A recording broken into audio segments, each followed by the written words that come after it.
in this room. And if we do nothing else, our function is to teach surgery to the generation coming behind us.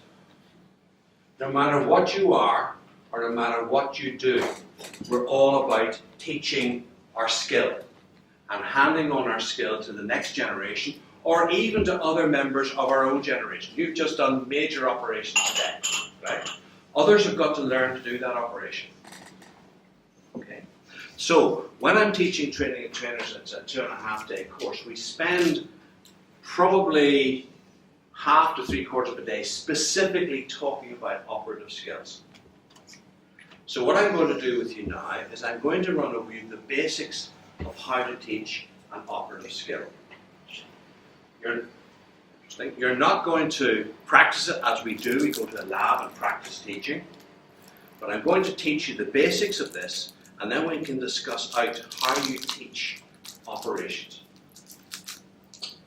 After the last World War, the Americans decided to look at all aspects of teaching, from knowledge-based teaching to skills. And the person in charge of skills was a guy called Simpson.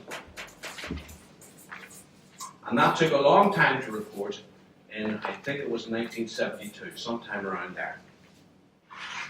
And they looked at how people learn skills. Now, I had to study this because when the college met me that day in 1989 and said, the gallbladder surgery has gone wrong, you're the one that has done an education degree, teach doctors how to teach this stuff. I went to a book, and our college was 500 plus years old, and not one paper on how to teach surgery. Nothing. You could find out in the library how to be a driving instructor. You could find out how to be a ski instructor, but not about how to teach surgery. So we went back to the basics. And you will have seen this here, and anybody here has done ATLS, the American Advanced Trauma Life Support Program, which is ACLS, okay. Well, ATLS, one of the things about Advanced Trauma Life Support is it insists that all its instructors do something about education in order to pass on the golden hour of how you manage trauma. And people like myself are involved in that, both from the civil and a military side of view. We have a thing called BATMAS, Battlefield Advanced Trauma Life Support, which is really what you wear on your back and how you treat a casualty in the field. So we had to work out the system of dealing with it. And the first thing we looked at was the research. And Simpson's research came up with a hierarchy or a taxonomy of how to teach a practical skill. What it is, what were the steps you went through to learn a practical skill. We talked yesterday, the first thing is awareness. You've got to know that there's something you've got to know. Right? All the research going on, we talked about, does anybody else know? Does anybody else have to learn this? And before there was a laparoscopic cholecystectomy, I'd never heard of it. Somebody one day made me aware. You could read papers, you could go to meetings, you become aware. And then you look at it from the point of view of your experience and saying, is this something I need to know or not? Like notes, natural orifice surgery. Do I need to know that or not? But until about 3 years ago, I'd never heard of notes. Had you? 3 years ago? So it's something that has just come up. And you have to make a decision. I've heard of it. It's about going down the mouth or going up through the vagina to take out various things. Is it reasonable or not? But I had to become aware. The second thing is, from your critical reading, which we talked about teaching, is, what is this? What do you mean? Right. What do you mean laparoscopic cholecystectomy? What do you mean peritoneectomy for cancer? Is that every little bit, just a bit down at the bottom? Do you include the liver in that? What do you do? What does this new thing entail? So you go and look at it, you read about it, you go to a conference and you look at pictures on the screen and say, that's what it's about, I understand. Gallbladder, that's something about long sticks with hooks and things on them to take out a gallbladder. The next stage is where you start to know how it's done. So that's very good. Now I need to understand the detail of this operation. This is high level, I understand. Remember, we talked about the high level. Now you come down to detail. I know about this operation. The next stage is being able to demonstrate it to somebody else. And the difference between those two stages we talked about yesterday. You know the way I said, what was it, when I did a retrograde pyelogram, I didn't know exactly what the size of the catheter was. I didn't know you had to take the wire out. It was whatever the boss uses. So I'd seen him, I'd assisted him, but the little details, the little things that make that operation possible, I didn't know. Classic for me was actually a circumcision. The boss whom I'd assisted said, Robbie, have you done a circumcision before? And again, no, well, you never learn younger, in you go. So I was fine. Here, I've seen it, I've done it. I marked round the outside with a marker, and I started cutting, and then I came to the front. And I thought, this is a thing called a frenulum. Do I cut that, or don't I? If I cut that in this 4-year-old child, am I going to wreck his sex life forever? And you could be working with him? Or what? And then I remembered, wait a minute, it bled a lot when he did it, so it must have been the brachial artery. But just that 1 second, I wasn't quite sure. So there's a stage where you become sure of the detail. The things you have to miss, the things you have to do. And that is when you can show how to do it. Until eventually you start to do it yourself. Now what I want to point out to you, first of all, this is learning a technique. But the first 4 stages of that has got nothing to do with using your hands. This thing is a computer. These things are a robot. They will do whatever the computer tells it to do. I can do any operation you guys carried out if, in here, I got the right computer program. Yeah, you could do any operation, providing you got the right computer program. If you got the wrong computer program, it doesn't matter how good these things are, it's going to screw up. So the whole point about learning a skill in the first place is the first 4 stages is all about in here, getting a chain in here of the knowledge base. Okay? And once you've done that and having the chain, then going on to actually carrying out practically. And so, as the basics of teaching surgery, you come up with a 4-stage process. The first one is called a professional demonstration.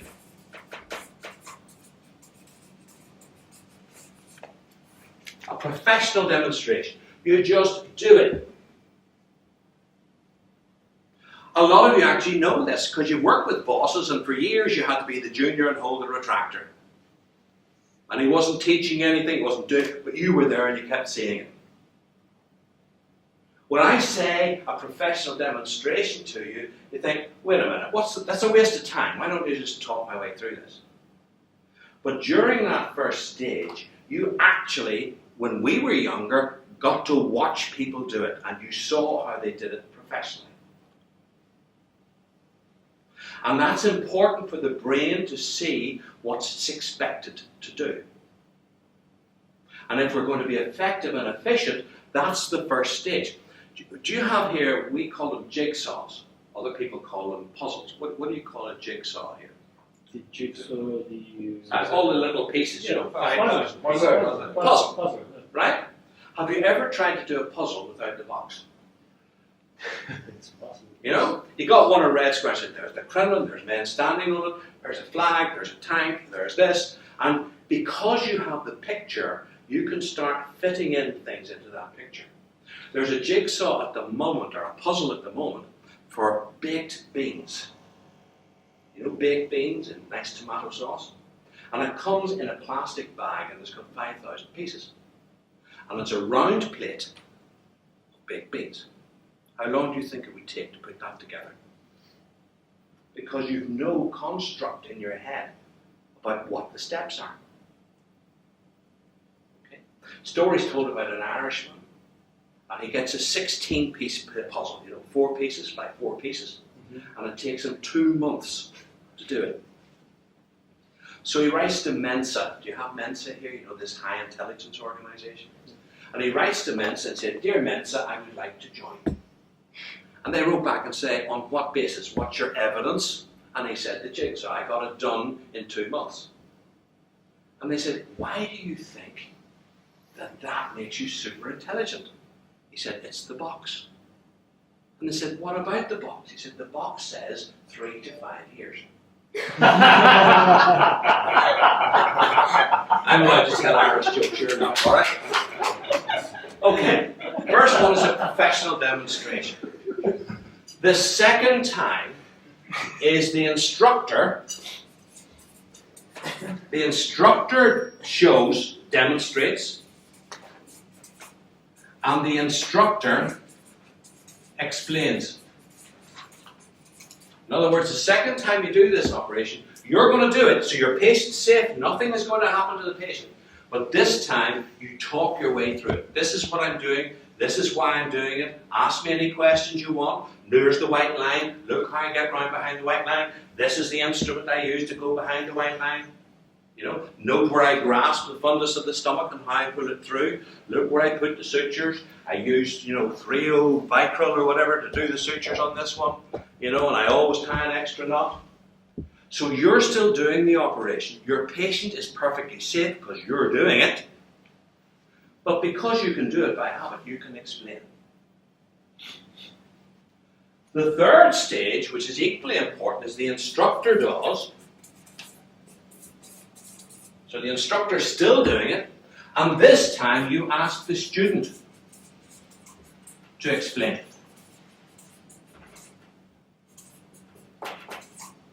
So you're saying, okay, I'm going to do this procedure.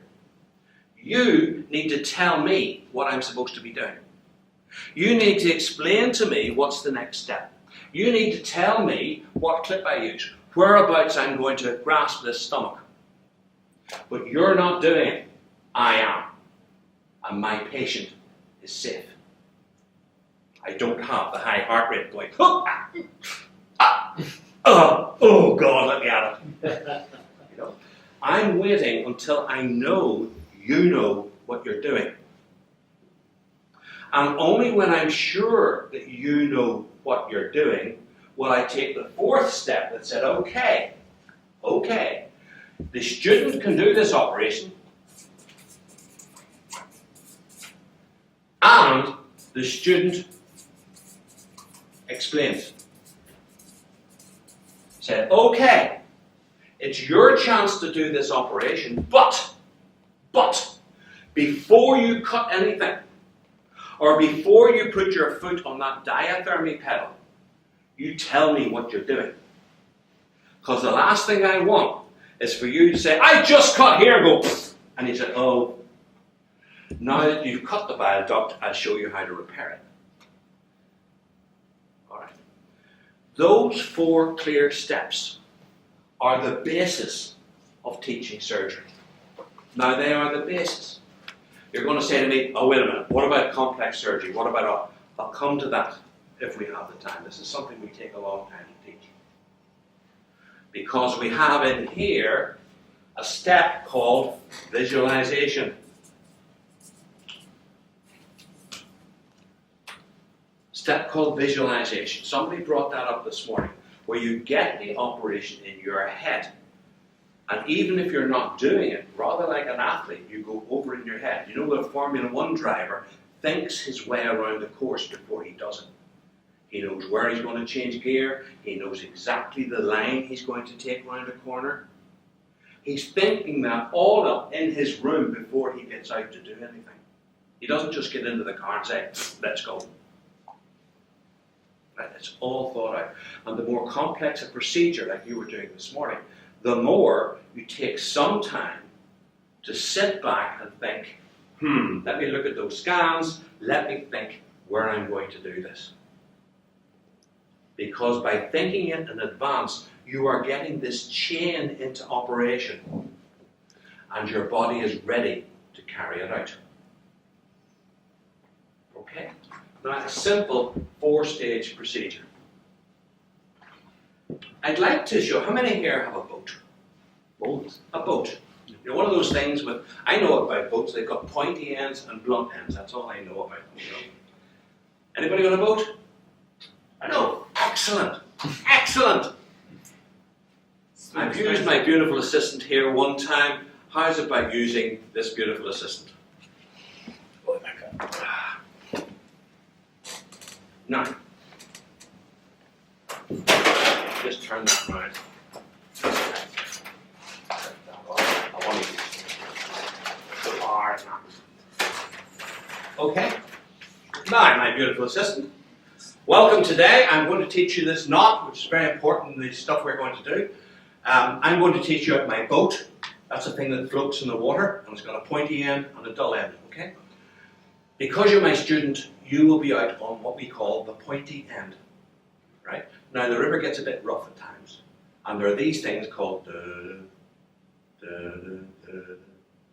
shark things in there, right? When we go to the outside, the boat will start to bump, right? But I need to know that there's enough water below us. Okay? So you will have to stand at the front and lean over and watch. And if we hit a bump, you might fall over, which is why you're expendable and you're up the front. Okay? However, if you do, I will throw you a rope. And you must tie this rope around yourself quite quickly, because as we pass by, and I increase the power, this rope will garrote you unless you tie a knot which won't slip. And we're going to go out in 2 minutes. That's called internal motivation. Alright? Okay? So I'm going to show you the knot, right? And it's very important that just watch what I'm doing and keep the knot going. By the way, did you sort that woman out up there the last time? Did you? What operation did we? There you are. See? It's easy. I'll just do it again. Students are, have you noticed how slow students are these days? They're very slow. Very, very slow. I just don't know where you get, because sometimes I do it that way. Other times I do it this way or that way, right? And then when you come round, you do that through there, and hey presto, there's the knot. Okay? Ready? No. I've shown you twice. There you go. Hang on. No. Get no. No. Oh, for fuck's sake. Take that.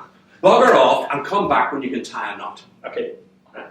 How many of you have been maybe on the receiving end of that somewhere? Here, take the string, go and get Ethicon's book and learn to tie knots. Alright? Let me show you this process for the simple bits to begin with. My great little student. Please, come over here beside me a minute. Just, I want you to come here. Now, I'm going to teach you to tie the knot for the reasons I have already outlined. Okay, that's the why. So what I want to do is, we'll do this in 4 stages. First stage, I'm just going to do it. And I want you to watch what I'm doing. Second time round, I'm going to talk about it and tell you how I do it. Right? The third time, I'm going to do it again, but you're going to tell me what to do. And the fourth time, you're going to do it, telling me what you do. Okay? So just watch. Okay?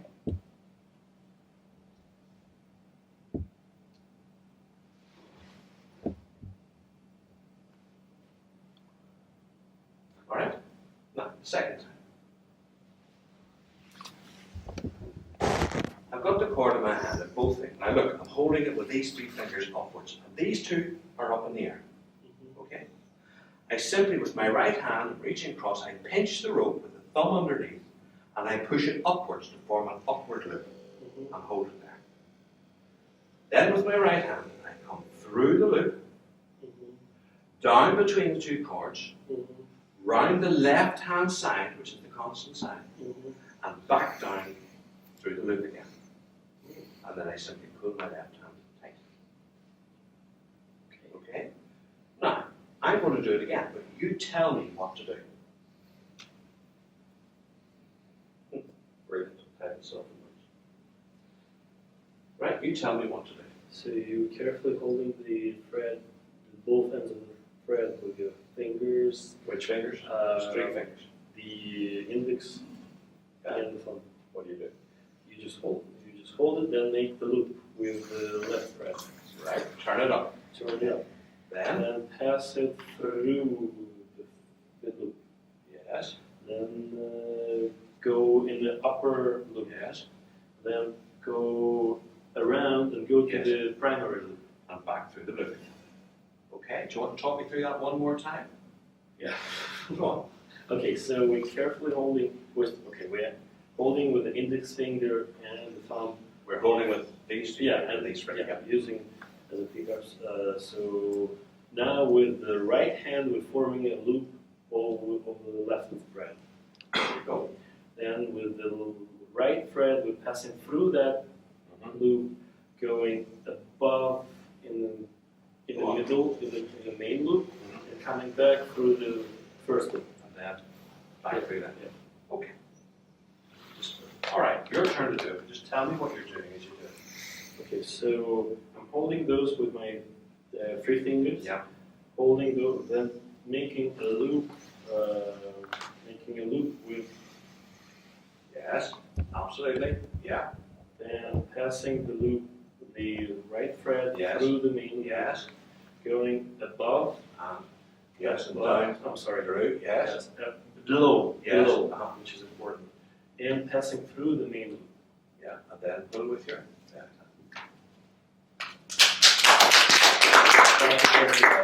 Doesn't slip. It's a non-slip knot. Okay. That is called a bowline knot. Can you You can if you want to. he's a learner, Right, a go little ahead. slow learner. So I'm holding with the thread with 3 fingers, and I'm using Yeah. the left index and the thumb to make over Yes, the left. that's correct.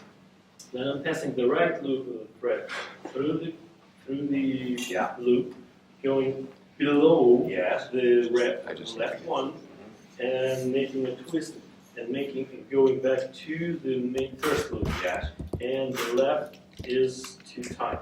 Oh. Okay. Well done. Okay.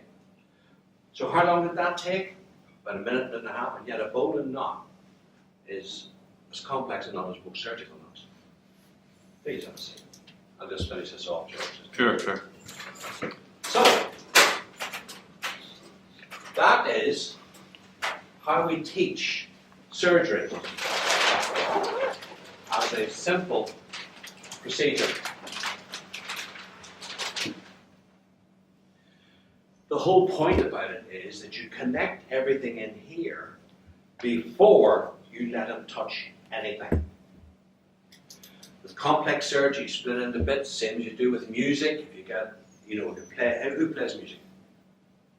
Now, if you're playing sheet music and you make a mistake in a couple of bars, what do you do? I mean, not the professionals, yeah? You go back and you practice those bars. You don't go to the beginning and do the whole thing to the end. And as a teacher, if I find that this is the bit you need to know, then I don't start at the beginning of the operation and work to the end of the operation. I say, I will take us down the operation. We'll stop at the bit you need to learn, and then I'll take us out of here. So the operation does not go on forever. Okay. Are there any questions about that technique? It's not the full thing, but have you any questions about what we've done here so far, what you've seen? This one you utilize in the Royal College of Surgery. Yes. And the American College, and just about everybody.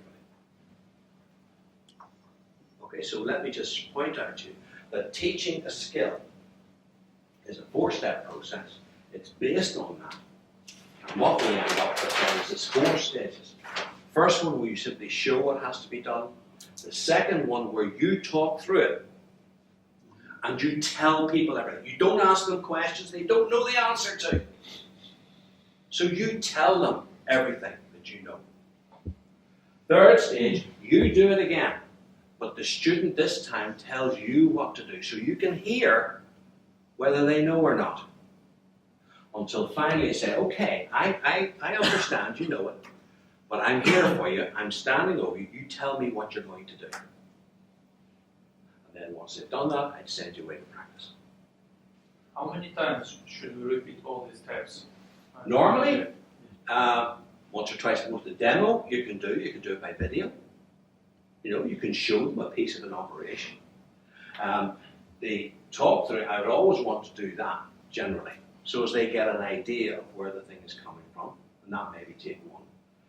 The instructor does, you do that until you know that they know. What really gets me is when we're talking about complex operations, somebody will say, well, in my unit we do pancreatectomies, and we do maybe, 12 a year. So I think my registrar needs to learn, so I'm going to let him do them. And you're going, you're kidding me, aren't you? Here's a complex procedure on a patient. You're going to let somebody do it, see one, do one, teach one, without knowing that they really know what they're doing. So anyway, what I'm taking you back to is that is the basis of the process that we've talked about teaching skills. There's a lot more to it than that, but I hope just in this little interval that we've shown you something of interest about the basics of how to teach any skill. Should it be tying shoelaces for a little boy? Should it be surgery? Next. Rodney, can I just... Yeah. 2 questions. First, how to slow down my temper? It's just, I don't have... Of teaching something. About patience, you want how to get I your will be patient. like... Right. Where you get like this, Yeah. that, I know how you feel. We all feel like that at times, right? And we've all felt that way. What I find is if you know and have in your head a structure of teaching him, the structure, you will know where he is on this. You'll say, he's not ready to do it himself yet, so he's not doing it. 6:30. So I don't need to get my temper up, because I'm still going to do it. Question. And why are we not requiring the guy to have didactic part beforehand to coming and sing? You can tell him, go away and read the anatomy, why not? I'm talking about actually physically teaching him to operate. Procedure. Yes. Okay? Right, Julie. Thank you. I had an emergent phone call that I had to take unanticipated. And thank you, Rodney, for filling in. I just caught this at the tail end. And as you know, Rodney is a highly regarded surgical educator who has done work not only for the Royal College of Americology Surgery, has written books. And I just caught this at the end, and I'm going to tell you that, for example, in many large companies, I know that we do it at Johnson & Johnson, and I'm assuming it's done in other companies, that when you are asked, I don't have one here, there's no harmonic, but if you just give me one, I just want a prop. Yeah, that's good. Is that the process that Rodney just outlined is done as follows. So the job is broken up into stages. So you would look at building, and it's like an operation. So let's say you were going to, I just want the hand piece.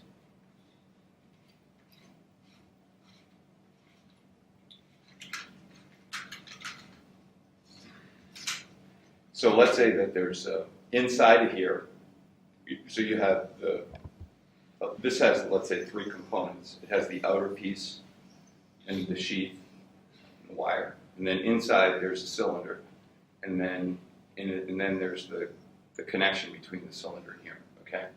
So the way it would work is you would start out, and first somebody would describe to you the entire process. You would then describe back the entire process. Then they would describe to you, okay, this is how you assemble this piece. And then they would show you. Then you would build it. Then you go back to, I've just said it wrong. So first, this is the whole thing, this is how it works, this is how it's put together. Tell me how it's put together. Second, okay, now we're going to talk about this piece. So we start again, this is how the whole thing is done, this is how it's put together, tell me how it's done. Good. Then we do this piece, add that piece on. and we do that piece. Then they build it. Okay, fine. Then we go back and they do the whole thing. They do this piece, then they do the next piece. Then they go back and they keep doing that. Have any of you ever climbed a mountain? Yep. Like a big mountain? No. Here's how you climb a mountain.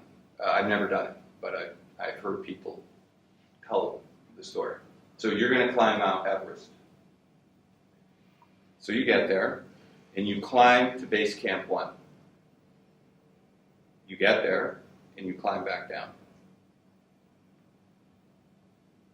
You go the next day, you climb to base camp 1.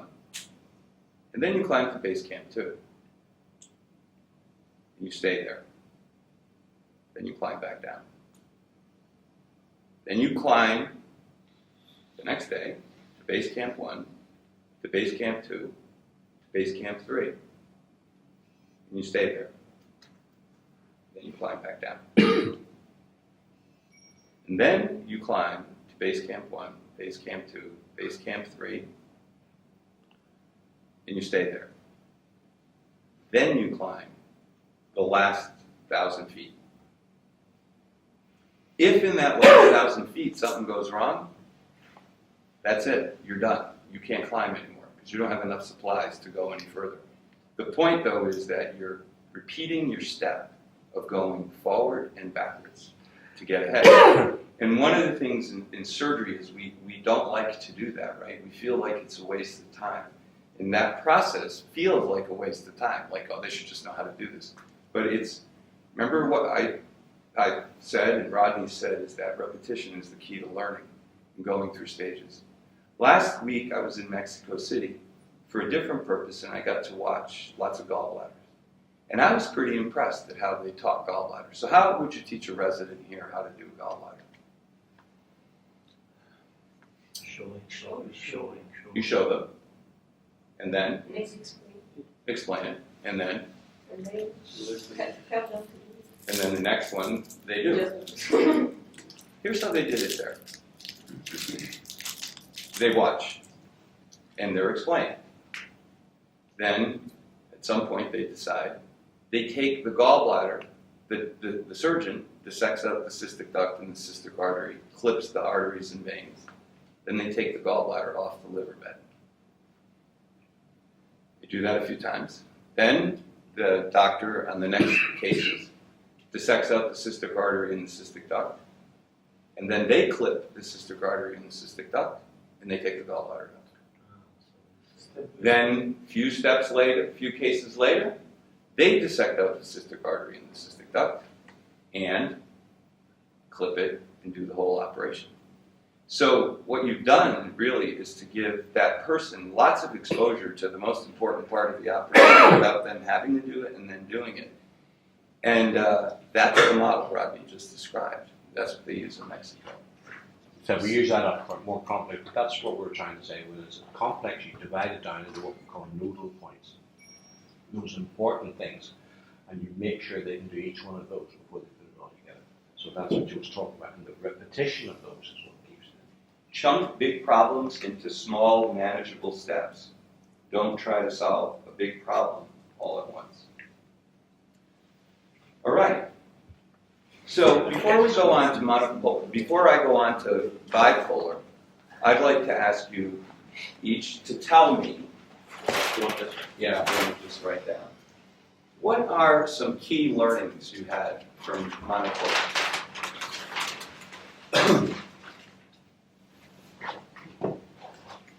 I don't know how to turn this on. You all right?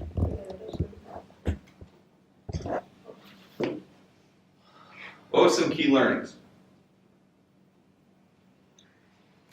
It's not that simple as it looked before.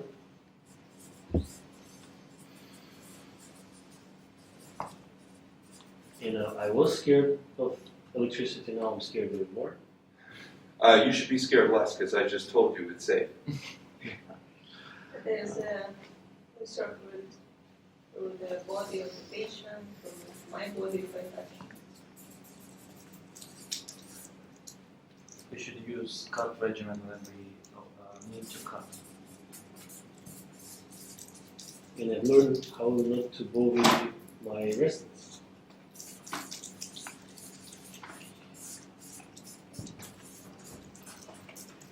For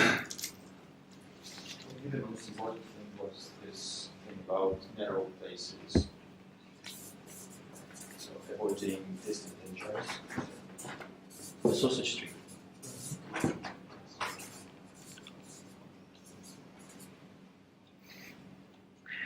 By the way, do you have any recommendation about regimens?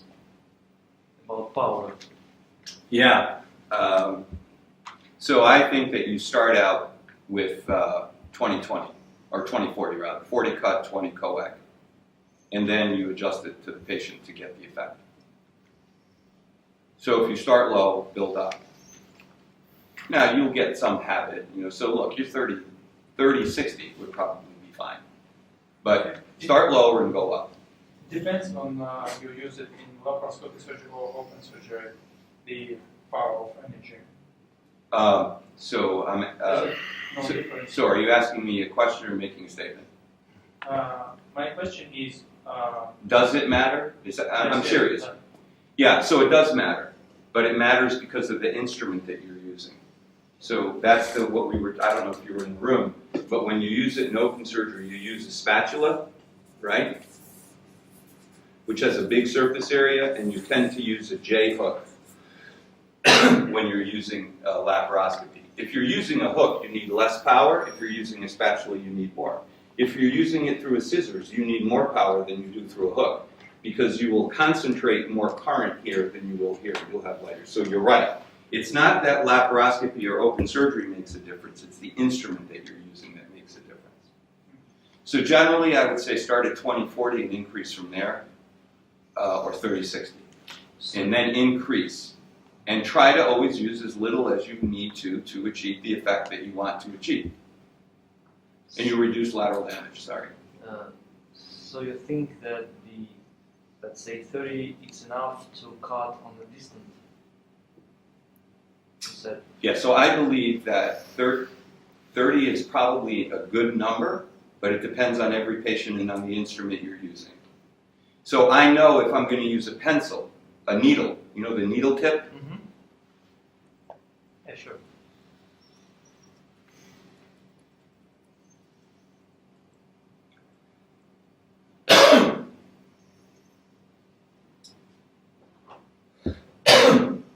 This is for coac. So a needle, 7 to 10. A pencil, 30. I think 30 or 40 is too high. 30. Ball, 80. Ball. And a hook is more like this. So for me, a hook would be in the 10-15 range to start. If you're doing gallbladders currently with the hook, try it. You'll see that you'll take the gallbladder out. You'll get less smoke. You'll get more control. So this is for coagulation effect. Yeah, and for the cut, just double the coac. Double it. Thank you. 3 times is fine. You could go 3 times, but just go double. Start at double. And that's because of the 3-3, which really is something underneath it. And tomorrow I'll show you on the generator the differences. When my needle blade is burning, the tip is burning and curving, that means I'm putting too much power. Yeah. Okay. That happens. Anything else you learned today that's important? Or any other questions you have that you want answered? Like those 2 questions were good questions I didn't cover. Questions about smoke. What about smoke? Smoke. I have came across several articles about how smoke is bad for the patient in terms of having some substances that can harm. Yeah, so smoke is a very interesting topic, and I'm in the process of trying to put together all the information and write a paper on it. Whenever you use these devices, it doesn't matter whether it's monopolar, ultrasound, or bipolar, you are creating smoke. And smoke is a term that has different meanings for different people. We think of smoke as the smoke of a cigarette or the smoke of a fire. But when in that smoke are all sorts of molecules that have been changed. So there are, essentially smoke is like pollution. It's no different. It's a bunch of garbage. The difference between smoke and pollution is that in the smoke in the operating room, there also are elements of cells and viral particles. Because, as we said, electrosurgery vaporizes tissue. Harmonic is creating droplets. Bipolar is vaporizing tissue. So nursing associations generally throughout the world, I don't know in Russia, but I know in the United States and I know in Europe, are strong advocates that you should use smoke evacuating equipment in the operating room, both for personal protection of you and the staff.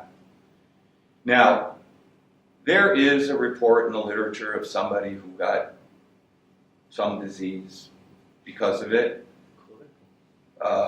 with warts, but I don't know. What I know is that most surgeons don't use any specific kind of smoke evacuation system, and oftentimes they put a sucker, which is not really a smoke evacuating system because it just goes in the suction container and then it comes out. So you would need to use a HEPA thing. What I do know is that the toxic level of materials that are, so in general, the level of, in studies that have looked at this, the carcinogenic and deleterious materials, hydrocarbons, like benzene, toluene, all these enes, they generally are equal to or less than what is present in the air of a city like Moscow. So it's no different than going outside and breathing the air. What you have to worry about are these viral particles or cellular components, and no one has, to my knowledge, really documented it effectively. It is also known that if you were to measure the amounts, that ultrasound has less than electrosurgery. And that's probably because you don't generate the temperatures to create the hydrocarbons. So there's a paper done in England, and I don't have the data here, but they show that it's less. So in general, you should try to use a smoke. The recommendation would be to use a smoke evacuation system to evacuate smoke and not get exposed to it. On the other hand, nobody's currently doing that. In I think it's the Netherlands, it's mandatory. So there are places where they made it law. Does that answer your question? In the US, our charge nurse was telling us that there was a study for nurses about thyroid surgery. The nurse who was working the whole day with the thyroid surgeon, the amount of smoke she had to breathe in was like 6 cigarettes per day or something like that. I remember the number 6 somehow. Yeah, I wouldn't be surprised. But just because you were, this is a good example of conveying messages. So it sounds bad that you smoke 6 cigarettes a day, but it's more than just this. So cigarettes are bad for you because they have tobacco in them, and it's all the molecules that the tobacco creates. So I don't know how to translate that. But it's a great way to effectively, emotionally say, ooh, it's like smoking 6 cigarettes a day. Nurses hate it. Okay? It's just the way life is. So the answer is you should use smoke evacuation. If you read our IFU, it says you should take appropriate smoke evacuation. For me, the smoke disturbed me a lot. It interfered with my vision. Exactly. In the belly. That's what it's. So I have recently been asking doctors about smoke, and it was very interesting. I asked, are you personally concerned about it? And they said, oh, yes. And I said, are you visually concerned about it? And they said, oh, yes. 100%. And then I asked, what do you do about it? And they said, nothing. So you can't be too concerned about it. So in laparoscopy, smoke is a problem, right? Because it obscures your visual field. You have to move the camera. More importantly, it creates a film on the lens, which makes it hard to see through. So I can say with certainty that ultrasound makes less smoke than electrosurgery. I don't think there's any difference in smoke between advanced bipolar and ultrasound. There's more steam with bipolar. Bipolar makes a lot of steam. Because even though they want you to think it's 100 degrees, the temperature is higher. There are tricks that you can try, but ultimately, there's no good solution currently. One of the tricks I saw a doctor do, I don't know if it works or not, he put a gauze inside the abdomen, and he said that reduced the smoke from harmonic, a gauze, a It sponge. absorbs. Yeah, I don't know, but it was not a randomized control trial. The other thing about this smoke is it's a word, but it's very poorly defined. And the size of the molecules are different in electrosurgery smoke and in ultrasound smoke. In electrosurgery smoke, they're smaller, and so they tend to float around more. And in ultrasound smoke, they're bigger and heavier, and they tend to fall out of the way. That's what I can tell you about smoke. ButLl be happy to send you all the paper I read, because I'm going to kind of think this through. It's a bit of off topic. I saw the device they sell it in the US as usual. Our 12 millimeter port, and we use 10 millimeter camera. Correct. So it's 2 millimeters of gap. Correct. So there is 11 millimeter sheath that you put your camera in, and it's highly flow air. So it's always like a windshield. It's always wiping with the. So there are two. Thanks for bringing that up. There are two current. There are two current solutions on the market, and I know them because we've just been evaluating. One was just actually purchased through Covidian. I think Covidian just bought that. And that solution is what you're describing. It's a high flow laminar gas that goes around the outside. There's another one that I've also know about that creates a charge change. It changes the charge of the molecules. Wow. It's an electric field, and when it does, but it is RF, and so when it does it, they all fall down. Wow. So that's kind of cool for smoke. But the simplest solution is Olympus has a thing that you plug onto your generator and it rapidly cycles the air, or just open a valve and use high flow. Those are all solutions. But that's one solution, and like I said, that company was just purchased, I think. The other one is a little bit more complicated. So visualization is a big problem. But the real concern for smoke is the impact on the environment. We have a lot to cover. So, hey, this was good, so you got the biggest points, and just so you know that you're not like anybody else, no one ever tells me Ohm's law. I'm disappointed. That Ohm's law, that basic physics of voltage equals current times resistance. And here's why it's important to know that. Because I believe it's more important to understand the principles than to understand to understand how it happens, rather than to just understand I should use high cut, right? So, we talked about differences in voltages and how that works. But that's okay. And what do you think, for me, the biggest point was? What was my take-home message? What was what's in it for you? What was my call to action? You're educating me, incidentally. Be careful. Can you say a little bit more than be careful? I think that today we are talking about incorrect using of some tools. How to use it correctly. We can ask all of us, how often do you damage your fingers when you use a hammer? Mm-hmm. That's. Does anybody remember where I specifically asked you in my talk to do something?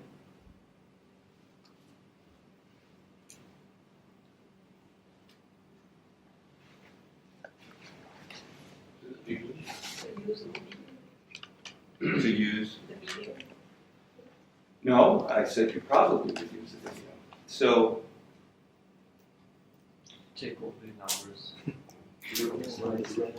take all the numbers off the slides, remember that.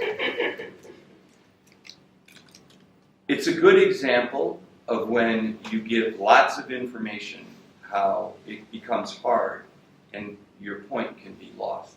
I don't have an option right now because I can't keep you for 5 days. If I had my day, my druthers would be done today.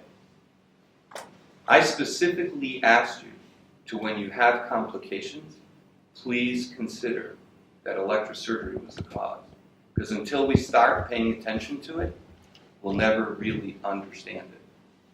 Correct? So that was my call to action. That's what you can go home and do differently. The rest of it, you're right. The whole message of the talk is not, don't use electrosurgery. It's understand how it works to avoid the problems. So those are the 2 messages. So you got one, but the other one nobody got.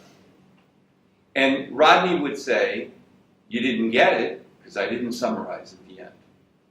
I should have, at the end, said, so look, at the end of all of this, there's 2 things I want you to remember. And you are doing One is, I want you to remember that these technologies, you need to understand them. They're not simple. I believe monopolar is more complicated than any other device. And the better you understand it, the better your results will be. And please, always remember, when you have a complication, to think about electrosurgery. Because otherwise, we'll continue to make the same mistakes. Okay? I'm learning as we go. So bipolar electrosurgery. And, as I promised you, we can go a lot faster now. So bipolar electrosurgery is something that has just entered into the world of the general surgeon. Bipolar electrosurgery is almost as old as monopolar electrosurgery. In 1940, a neurosurgeon, James Greenwood, developed bipolar. Now, the way he developed bipolar was, monopolar had existed, but he was concerned it was creating too much tissue damage. And he was a neurosurgeon. He wanted to do this coagulation of little blood vessels in the brain. So he said, why do we need to make the electricity go all the way through the patient? We can just go from one electrode to the other. So he made a forceps, which is very fine pointed, and all of you have seen it. It looks like this.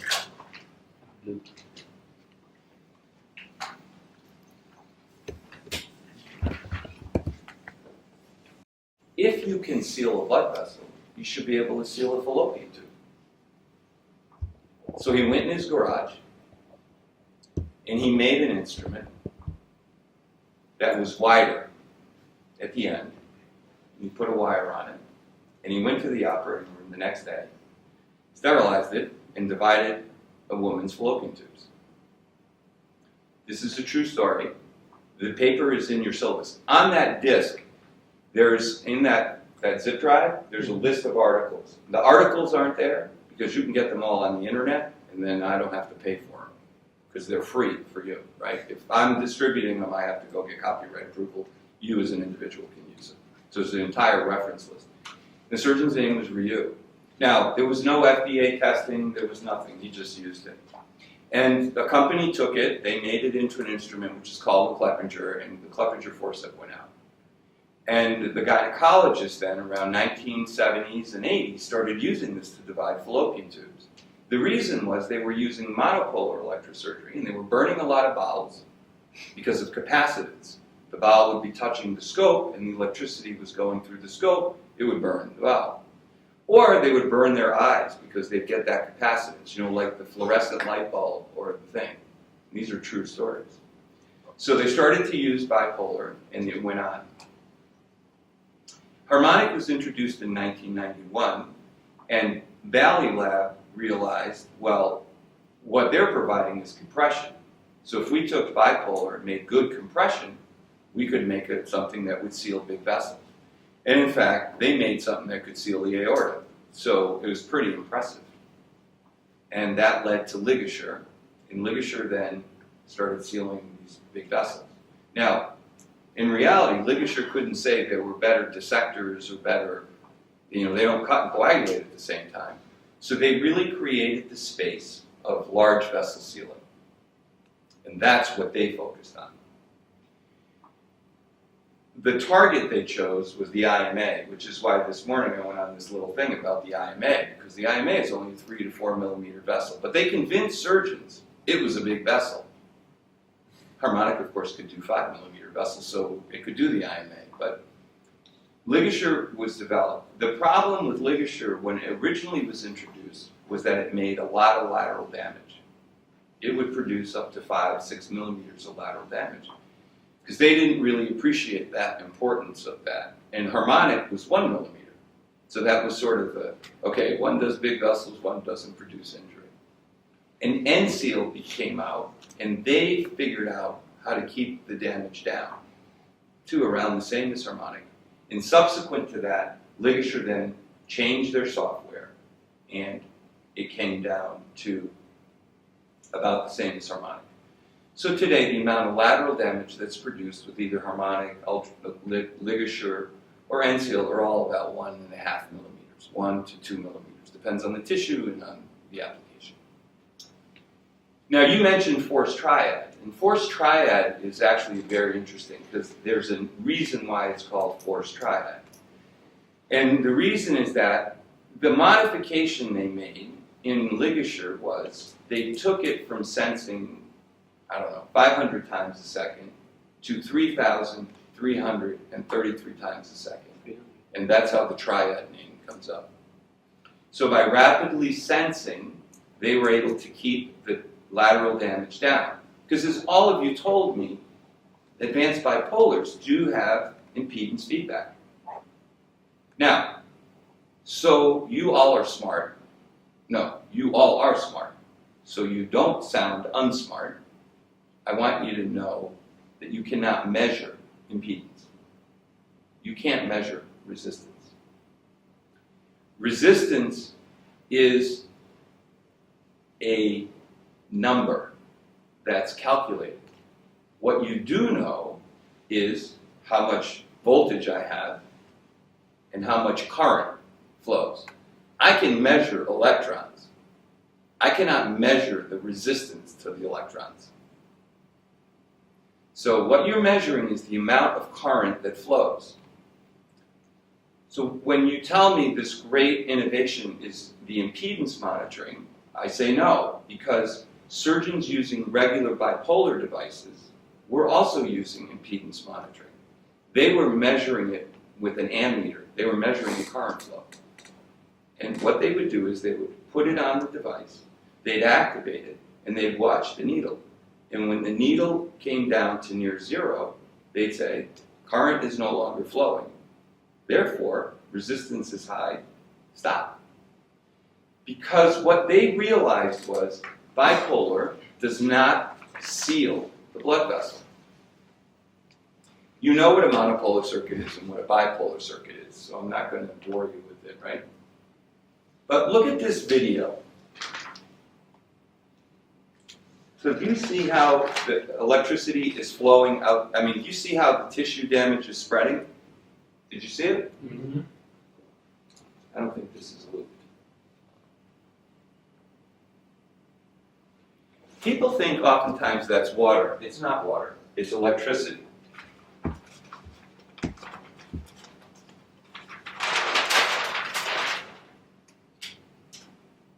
So, these are my two bipolar electrodes. And for a reason I don't know, we think that the electricity goes this way. But the electricity doesn't go that way. The electricity goes all in this area. It doesn't care how it gets to the other side. It follows the path of least resistance. So when I apply this and I have a piece of tissue in here, what's going to happen? The tissue that's right underneath this is going to build up resistance, right? And then it's easier for it to go to the tissue over here that has no resistance than it is to go this way. It goes that way. So think about an electrode here as a ball. It can go anywhere. What you're seeing in that video is when I start to activate the bipolar, the resistance builds up here and the electricity starts to go this way through the path of least resistance. a bipolar generator, as I said, generally maxes out at 100 volts. So there's a limitation as to how far it goes. But with a typical bipolar device, I can get somewhere around 7 millimeters of lateral thermal damage. And it's not boiling water. It's electrical energy that's going out. Because the current will follow the path of least resistance. Okay? It's not like a highway. It's like you threw a rock in the water, and the electricity just goes around. It's finding the path that's the easiest, and that's the video to remember. So, the point I want to make is that with the bipolar, as I said to you before, what's happening is, imagine that the two electrodes are here. As the resistance builds up here and here, the electricity starts to go to the outside. So theoretically, you will get more damage with bipolar than monopolar, but because this uses 3,000 to 12,000 volts, and this uses up to 500 volts, this will always produce less damage than that, but not by a lot.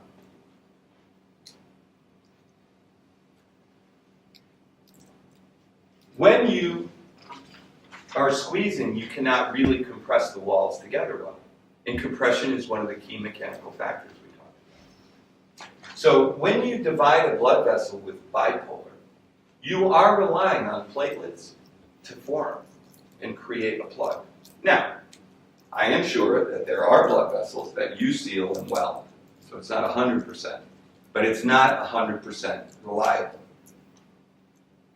And how can I prove that to you? Because I know bad now you want evidence. Correct? Okay. You do. Well, first, I can show you that when I do a bipolar, I have an open channel. And when I use an advanced bipolar, I seal, I weld the collagen together. That's what a bipolar seal looks like. Now, I want you to know that's not what holds it together. This is where it's welded and held together. So if you're worried about only having a little piece sticking out when you divide it, don't worry, because that's dead. That doesn't matter. The seal is formed in this part of the vessel, in here. This is where the seal is formed. But when tubal ligations were done for bipolar, they found 16% of the tubes were sterilized, were open. 16%. So if that was blood vessels, that would be 16%. They found that the rate of ectopic pregnancy exceeded 40%. And they also showed that ectopic pregnancy was substantially greater after coagulation procedures. Now, this slide wouldn't have been so bad. I'm now talking about a slide.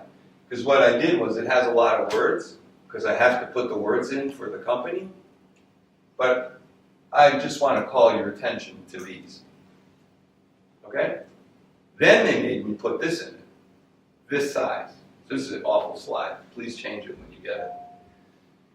No advanced bipolar technology, whether ligature, end-seal, gyrus, Cayman, I ran out of names, is indicated for use in tubal sterilization.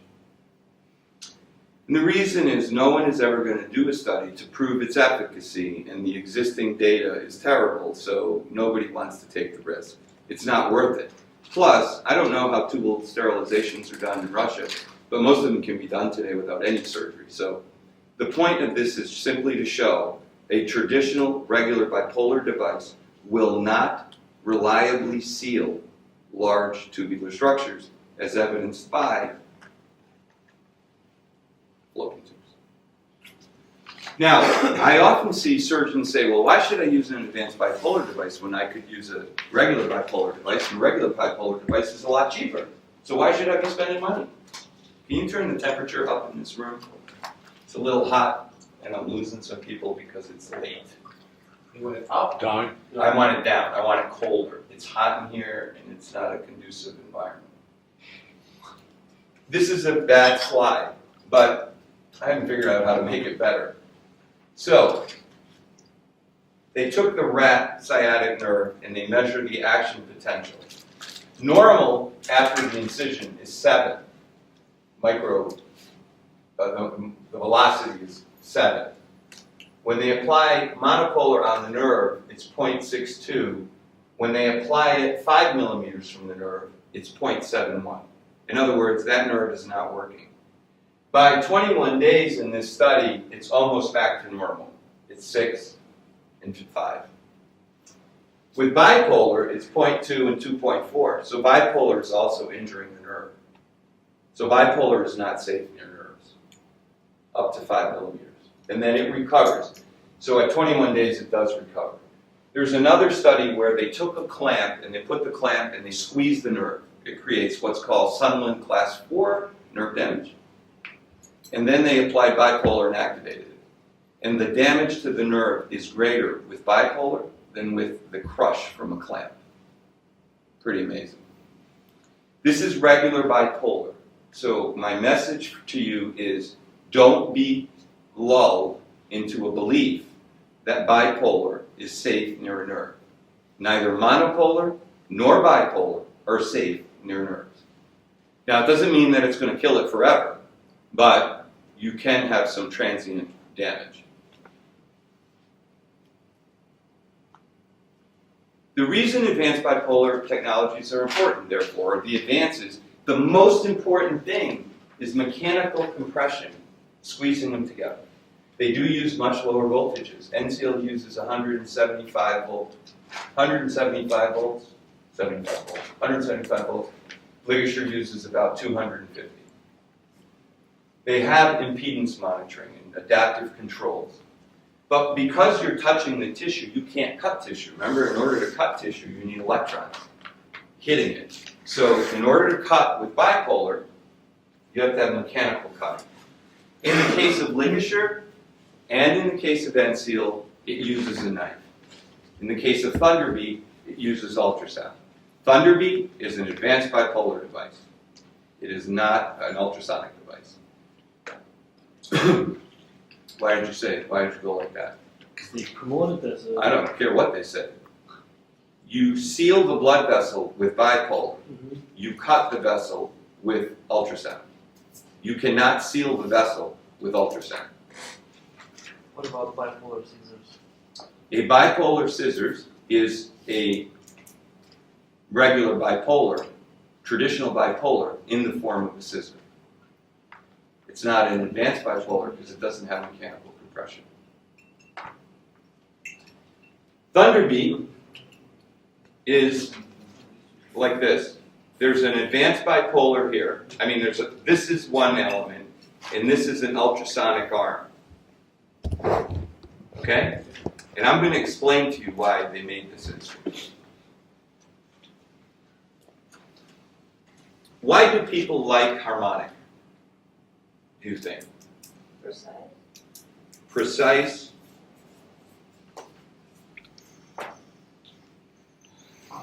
Multiple tools, so you can mobilize. Multifunctional. Multifunction. So you can dissect, you can. And you can dissect. Simple and use. Not so simple. Okay. All right. So those are three commonly referred to characteristics of harmonic. Harmonic is for precise dissection and multifunctionality. Okay, so first in class, for this side of it, is harmonic. First in class in the bipolar side is ligature. This is a great example, too, of using technology to solve a problem that doesn't, but they didn't solve the problem. So now, why do people use ligature? Sealing. Sealing. Reliable for cutting. Reliability.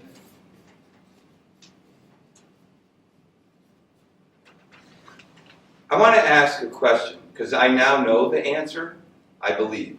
but it took me a long time to figure it out. What is reliability? It looks strong. In case if you need to cut the visa column or mesorectum, it's reliable device for coagulation and cutting. It doesn't bleed in very quick for large masses of tissue. We can say. Yeah, there's another important aspect. So I think part of it is you can probably take bigger bites, is what you're saying, and in the larger vessels. What's interesting is that with a ligature you can seal and not cut. So if you have something bleeding, you can seal it, and that aids the reliability. Turns out when you start asking a lot of questions, that becomes a big differentiator. But anyways, so Olympus, okay, they're not rocket scientists in energy. I mean, it's a great company, but it's not the core.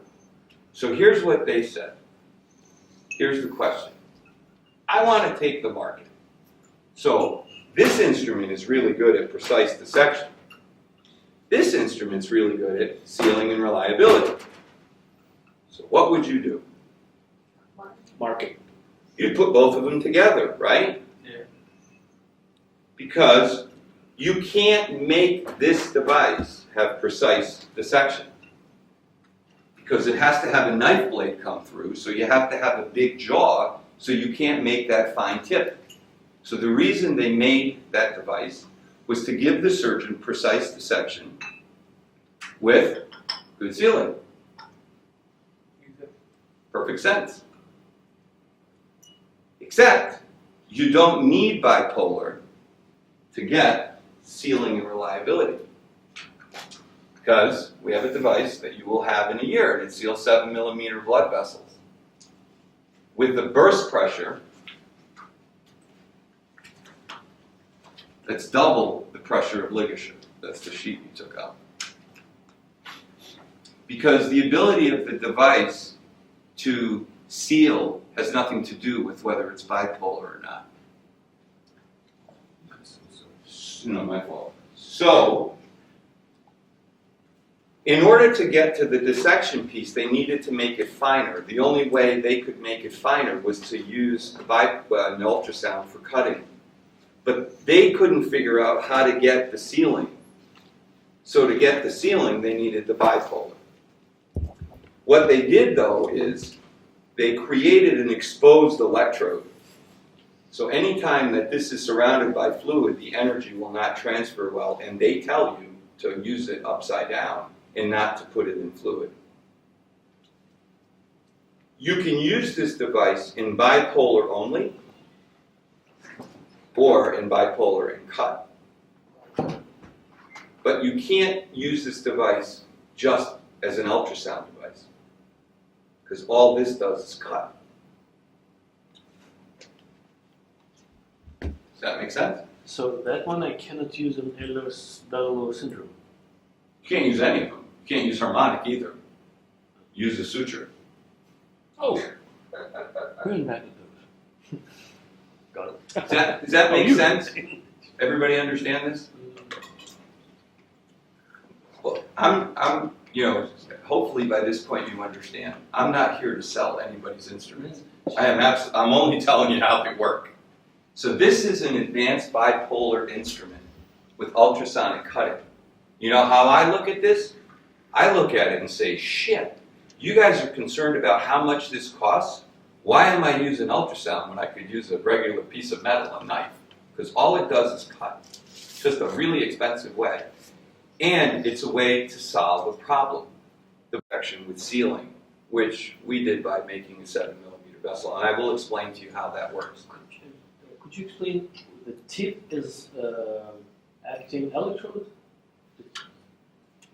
Okay, if this were With if this were Thunderbeat, yeah. this is a bipolar. Yeah, in fact, there's some patent issues. This is a bipolar, and that's the other bipolar. Now, it's also an ultrasound device, right? There's ultrasound in it. So what happens is, when you activate this, you push it down, you have electricity flowing through here. It's why it gets so hot. And then this is activated to cut. But you can't, this cuts and coagulates at the same time. It doesn't use bipolar, harmonic. It's an ultrasonic only device. This has ultrasound to cut, but the sealing is from the bipolar. It really is a bipolar device. What is bad in that? Did I say anything was bad? No. Well, as a professional, I understand everything. As a professional, where do you see the flaw? There is no flaw, other than this device has a limitation that the electrode is exposed. Therefore, if you're in a fluid, you will not get the electricity coming back effectively. You will generate a lot more heat, because what they do is ramp up the energy really fast to get it hot quick. The temperature's higher, and you have more lateral thermal damage. Do I think it's important? No. I mean, I'm not saying it's bad. My point wasn't to make it I work. understand. My point is to say, as a category, I don't think that Thunderbeat is an ultrasonic device. It's a bipolar device that has ultrasonic cutting. But I didn't say it was bad. We're talking about bipolar, so that's why I'm talking about it. Okay? I don't use. I don't care if you do. I'm just telling you what you're using. Because people believe it's a mixture. It is a mixture. It's using ultrasound to cut and bipolar to seal. That's simple. Okay? Whereas with ligature, you use bipolar, both are shielded or end-sealed, and you use a knife blade to cut. So they replace the knife blade with ultrasound, because in order to get the finer profile that surgeons want for dissection, you can't do that with ligature. It's got to be wide in order to have the blade go through the middle. Or it can be without blade. Then you wouldn't be able to cut. Yeah. Then you would have to seal, and get a pair of scissors and cut, and that would be terrible. I wish they would make that instrument, because then nobody would use it. Okay? Yeah. So we talked about this earlier, and so the first device on the market that you have that can deal with this angle problem is an articulating end seal. I know that Ina has used it, or Peter's used it. Has anybody else used this? What'd you think? Is it helpful? Yeah, very. So I want to ask you a question. This is an insight question. So give me a good answer. What would happen? So let's say I have a theory. So let's say that I have two end seal devices. One is straight and one is curved. And I charge you the exact same amount of money for straight or for curved. Would you ever buy the straight? No, only curve. The advantage is exactly in the curve in seal. So I told that to the team, I'm on the global manager board, so I said, I don't know why we make it straight. If we want to take business from Covidian, we should just make a curve and take the other one off the market and charge the same amount. They're like, no, you don't need it. Okay, fine. It's because we have a bunch of surgeons in the room. So I would agree with you. If I had an option, I would always pick curve. This is a very interesting product in terms of its ability. And you weren't here, I think, but what we know is that if you're dividing the vessel straight, you should try to always divide vessel straight. We know that from open surgery. And here, when you divide it at an angle, you're actually increasing the diameter.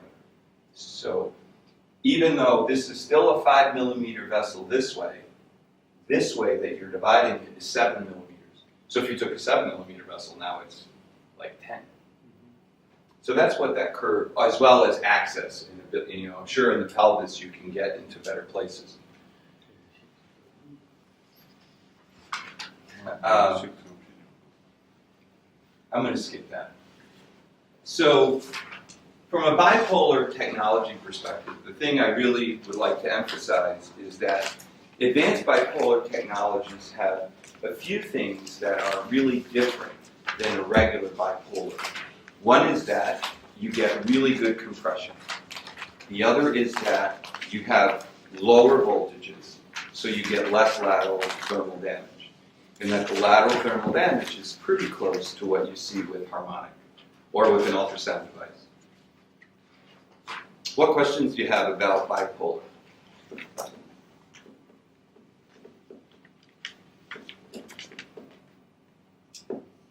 You know, Vedma, when you ask the question about, well, what's bad about it? There's nothing bad about any of these things. I think people expect me to say one is better than the other. They're all good. It all depends on what you want and how you want to use it. So just for an example, personal, me, I would never use ligature, ever. For me, it's bad. Because I want to control the instrument. I don't want the instrument to control me. I want to be able to do things with it. That's me. For him, he might never want to use harmonic because he doesn't want to think of all those things. So none of these technologies are bad. They're all good. Ligature, harmonic. I'm never going to tell you one is better than the other. I will point out situations. Okay? So I'm not here to tell you anything is better than the other. I will only point out the facts. What is the difference between seal and The compression. You know, it's interesting. Why aren't those slides in here? Because I skipped over them. I skipped over a whole bunch of slides. I was just thinking, what happened? So, thank you. So if you go back a few pages, there are three major differences between end-seal and ligature. Well, four. So the first one is how the compression is created. As you can see on this slide, on the left is what's called a spring pin. That's what you would have in ligature, gyrus, or harmonic, in which there's a spring here with a pin that holds the two together, and you close. That's the typical closure mechanism, with or without a spring. What that means is that you never can be sure you have uniform compression. If I put something big here and something small here, I don't have uniform compression. And if I put something big there and something small there. So the limitation of that closure mechanism is uniform compression. In the other mechanism, which is used by end-seal and by Cayman, the Irby product, you have two jaws that come together by a knife blade pulling them together. So the separation between those two jaws is determined by the blade. You understand? Where you put the notch. So what you can always know with that type of mechanism, represented by the red line, is that compression will be uniform. Because either the instrument will break, or it will squeeze the tissue down to the gap that you determine, like a stapler, right? Staplers have you use different staple heights, right? Red, yellow, blue, green. How do those happen? How do we determine the staple height? It's by the gap between the closure. Same staple in a different cartridge because the plastic is thinner, leaving more or less space. Okay? It's not that the staple is any different. You create a different gap, and that determines where the staple will crush. I mean, because we're not talking like a centimeter, you're talking a millimeter. Okay? So if you look at the cartridges, they're all different heights. That creates between the two a gap. So that gap, that's why it's called control gap. You control the gap, and that's what determines it. So, okay, I know you want me to tell you one is better than the other. I can't. Because I cannot tell you that a vessel is sealed better with control gap or with spring and pin. Ligature works really well. So does end-seal. There is evidence that the way a ligature is designed, you can get a little bit more bleeding at the tip, and it's probably related to this compression because you see the distal tip has less compressive force, and there is evidence for that. But that would be about it. But you don't have a better burst pressure. It's not like the vessels are more secure or reliable. They just have two different closure mechanisms. And I do want to point out that the harmonic one is like ligature, not like the end seal. So I'll come back to that later.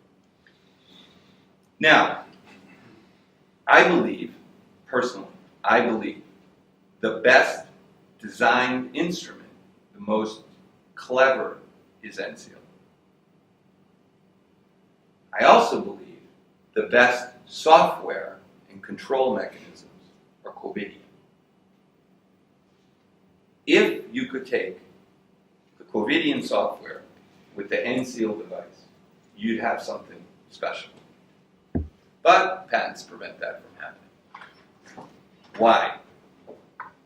In the top picture, you see a typical ligature, Cayman, any type of device. One electrode is positive, one electrode is negative. The whole thing. There's only two electrodes. So electricity is flowing from one electrode to the other. And when resistance builds up in here, the electricity will go around. And that's how you get the lateral damage. Okay? Do you understand that? Mm-hmm. In the case of end seal, what happens is you'd have everything is negative except for one small area that's positive. So when the resistance builds up here and it can't get this way, it can still get into the instrument on the sides or in the middle or even in the knife blade. So you're giving the instrument many places for the electricity to complete the circuit without having to go through the tissue that are at low resistance. That's how end seal minimizes lateral damage. That's why ligature initially was 5 millimeters, but they changed their software to sense 33,333 times a second, and their software now allows them to have the same lateral damage. So from an instrument design, this is very clever. That's why I say it's the best. From a software design, this is very clever. Now, one thing I want to talk about here is how these things measure. Because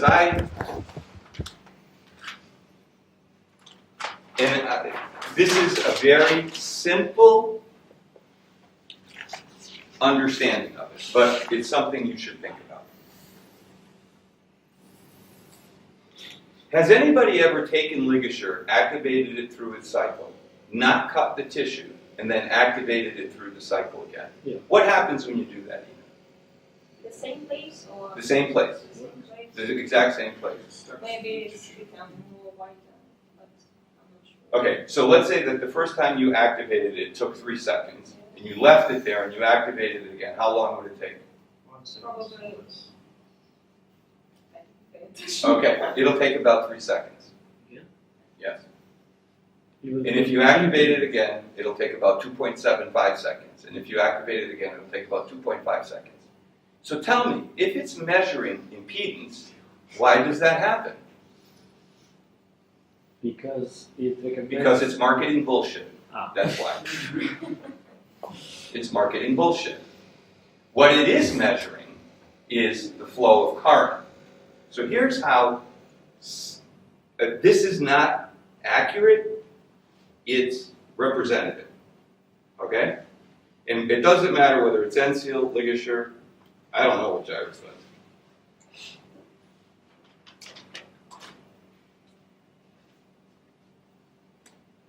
Here's another thing I heard. I hear doctors say, with end seal or with ligature. Although with end seal we don't say this because I personally beat people up. But I'm sure that a sales rep will say this. When you hear the tone, the vessel is sealed, doctor, you can cut. That's what they tell you for ligature.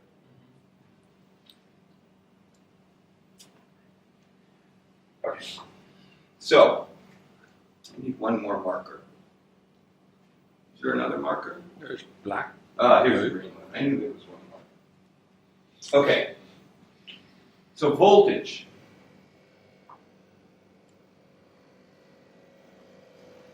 Green is current flow. So when I activate the device on the tissue, the flow of current through the tissue will be the highest, because that's when the resistance it sees is the lowest. But as time goes on, the current is going to start to go down because the resistance is going up, because the water is being boiled off. Correct? Mm-hmm. So the voltage starts off, and you don't need a lot of voltage to drive the electricity because there's not a lot of resistance, because the resistance is very low. But as the resistance starts to go up, because you continue to heat the tissue, right? What's going to happen to the voltage is the voltage will continue to go up because the current is starting to go down if this is, because this is going up. V equals IR. So if this goes up, this has to go up or this is going to fall. So this now is being maintained because the voltage goes up. Okay? But then there's a point that's reached where I reached the maximum the generator can create. Can't go any higher, because I said you can't go more than 175 volts. Okay? And because the resistance is going up, now what happens is the current flow goes down. What they do then is to be measuring the flow of the current, and they say, when you get to 50% of the maximum current flow, make a sound. Because usually that means the vessel is sealed. If the device was actually measuring that the vessel was sealed, you could use it with Ehlers-Danlos, because you'd never hear the signal. And there is no resistance point that matters. So when I reactivate the device, what happens is, instead of having this be my maximum, I turned it off here, so now the same thing happens. The current comes up this high, and then when it gets to the 50% point, you get the tone. So repeated activations of these devices, it might be 4 seconds, then 3.5, then 3.0, then 2.5, and it'll just stay here. And all you're doing is having less maximum current flow through. Does everybody understand that? It's explaining this formula in these devices. It's more complicated than I just described, but in general, that's the easiest way to think about it. So, if you activate it on the device, if you activate the device in one place and you reactivate it again in the same place, you wasted your time. You didn't accomplish anything. Okay? So, the last thing is that NSEAL, because you asked me for differences, has this PTC, positive temperature coefficient. The video's not loading. If I made this really simple, essentially what it is as follows. How come it's not? It's here.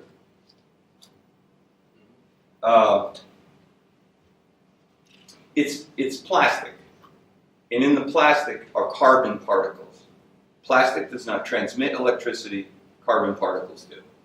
So when you activate the device, the carbon particles are lined up, and it allows the electricity to go through. At 100 degrees, the plastic melts. So the carbon particles separate, and you don't have the flow of electricity anymore. You'll see them separate. And because different places are different 100 degrees, you can get differences where the electricity goes. The idea being that you're giving electricity where you need it and not where you don't need it. I think it's okay. It's just, it is what it is. Everybody understand that?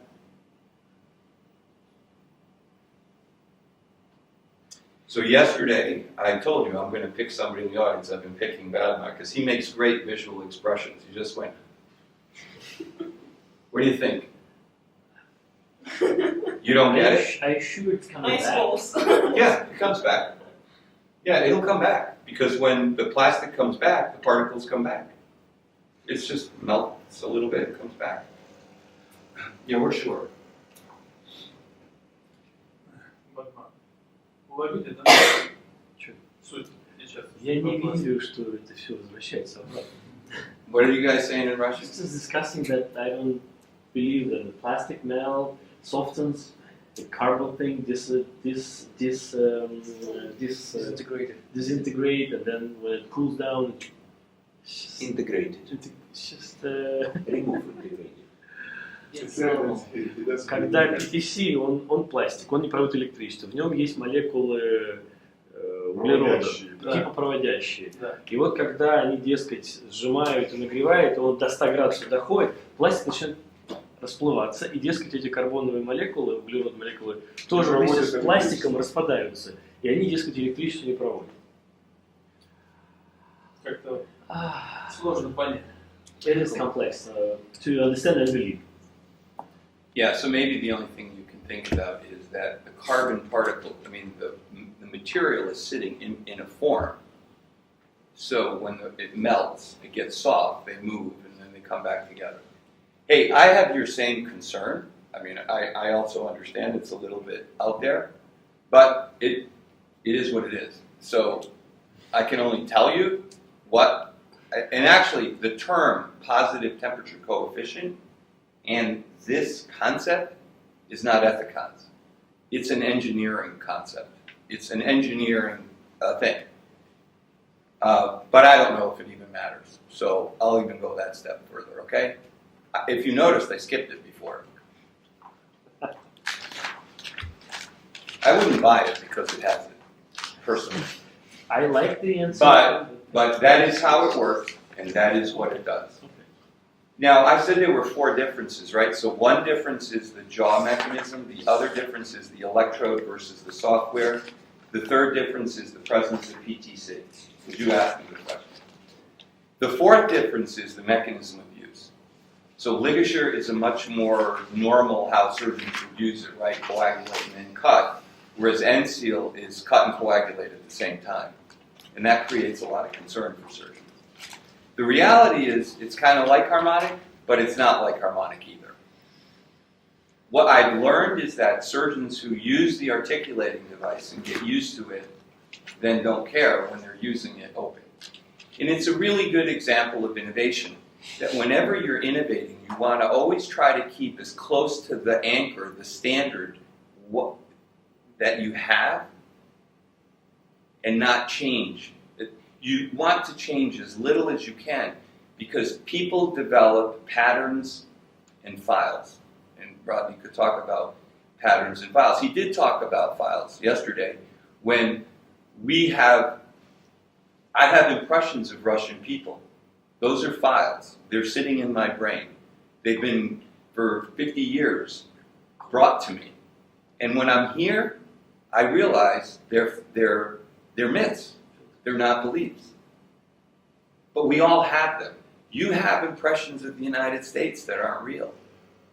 So, in order to make adoption of something difficult or something new, keeping it as close to what you're used to is always better. And the best example I can give you of that is the keyboard on a computer. It makes no sense the way those keys are laid out. Do you know why the keyboard is laid out the way it is? Why is the keyboard the way it is? The crazy letters. A, S, T, U, W, Y. Most often used in the center. No. No. Because if you laid the keyboard out, A, B, C, D, E, the letters, the big letters, the W's and stuff would bang each other. So they had to separate letters in order for you to be able to move. To slow it down, so is the old mechanical typewriter. Yeah, because they come from a mechanical They typewriter. bind themselves together. So people got used to that because you can train your brain to do anything. what would happen is like the W is a big letter, so if you hit the W, it's wider. Literally, the keys would hit. And you needed, as he said, slow down because of the velocity of them, right? So they wouldn't be hitting. Well, somebody said, this is stupid. We should have a keyboard like an alphabet. And they made a keyboard like an alphabet. So it wasn't QWERTY, it was the regular alphabet. And how many sold? 2. Yeah, because nobody was going to retrain themselves. Even though it might have been faster and easier to learn for those who knew they didn't. So that's that. It's this here, it's this revolutionary versus evolutionary change. Oh, I didn't see that, yeah. It's much easier to go on the evolutionary route, where it's slow and there's no pain. Whereas if you want to do a complete change, it's a revolutionary change, and a lot of people, all change that has a positive side also has a negative side. So just because you think everything's a benefit, there are negatives, and somebody's going to feel bad about it. So if you can do an evolutionary change, it's easier to get it accepted, and that's what. So when you think about new technologies and new solutions, and even in a procedure, you have to always think about the table stake, what I call this table stake. When you walk in and you bet, you have to put a certain amount of money on the table to play. In anything that you're changing, there's a level at which you have to have, or whatever you changed won't work. That's the table stake. So if I know that speed is the most important thing, if I make it slower, that you won't accept that it's better, I need to make sure that whatever I make is as fast as what it is. It doesn't have to be faster. Okay? And that's an example of how your fingers work. It was a table stake. If you're going to make a new keyboard, you better figure out how to make it the same. So, any questions? Not question, comment. I translate. I have a Russian. Когда используешь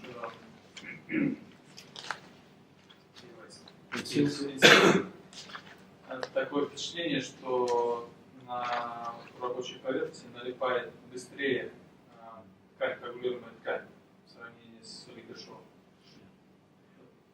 He has a personal feeling that when you work with Encil, the grease sticks more to the jaws than to ligashoe jaws.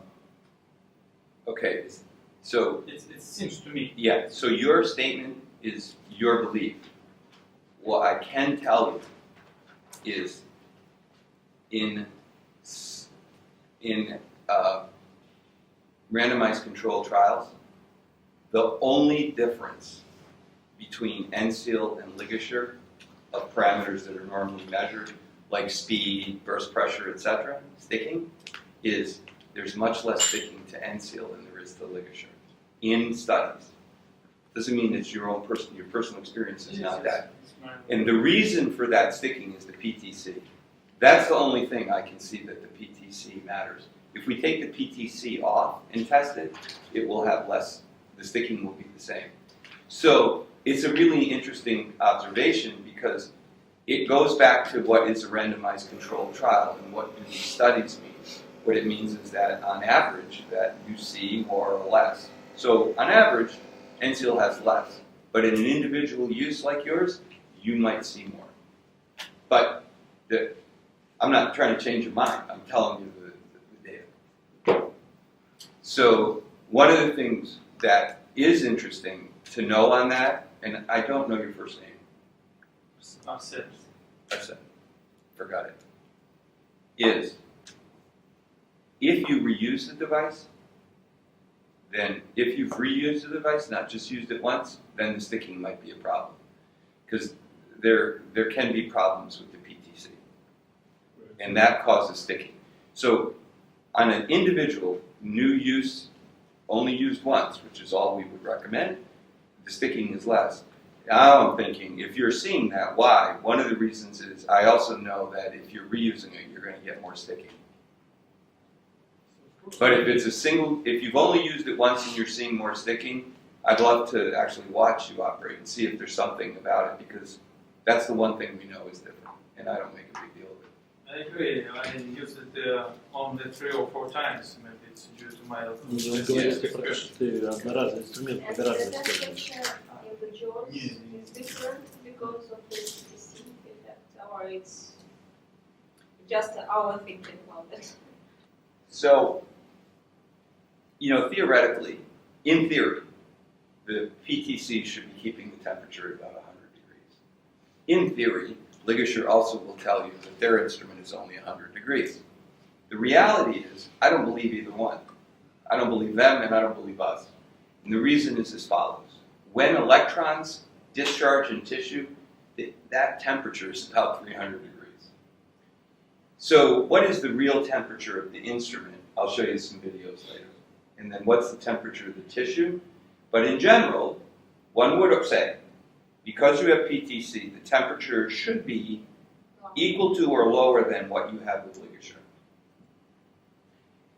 There's no study that shows it to be statistically lower. It's about 100 degrees that we measure, and I'll explain that in a minute. Do you want a 5-minute break, or do we continue? Excuse me, can I Ask a question? Sure. Small comment. The basic instrument that I use in laparoscopy procedure, it is harmonic scale. But in emergency cases, like controlled bleeding from some tissues like that, when we cannot see vessels. I prefer keep bipolar because maybe it will be ligature because we have ligature due to this effect when energy flow to lateral, because we can pick up fat blind, yes? Blind. And we can get Why the But I think harmonic gives more lateral Yeah. spread. on my table. I use harmonic schedule, but on my table they always ready for explosion, because in emergency cases we don't have time to Replug. Yeah, that's an replace, issue with Gen replace 11. connection. Gen 11. Harmonic in general. I think Okay. so. All right, so there's a whole bunch of comments here which I'm happy to address.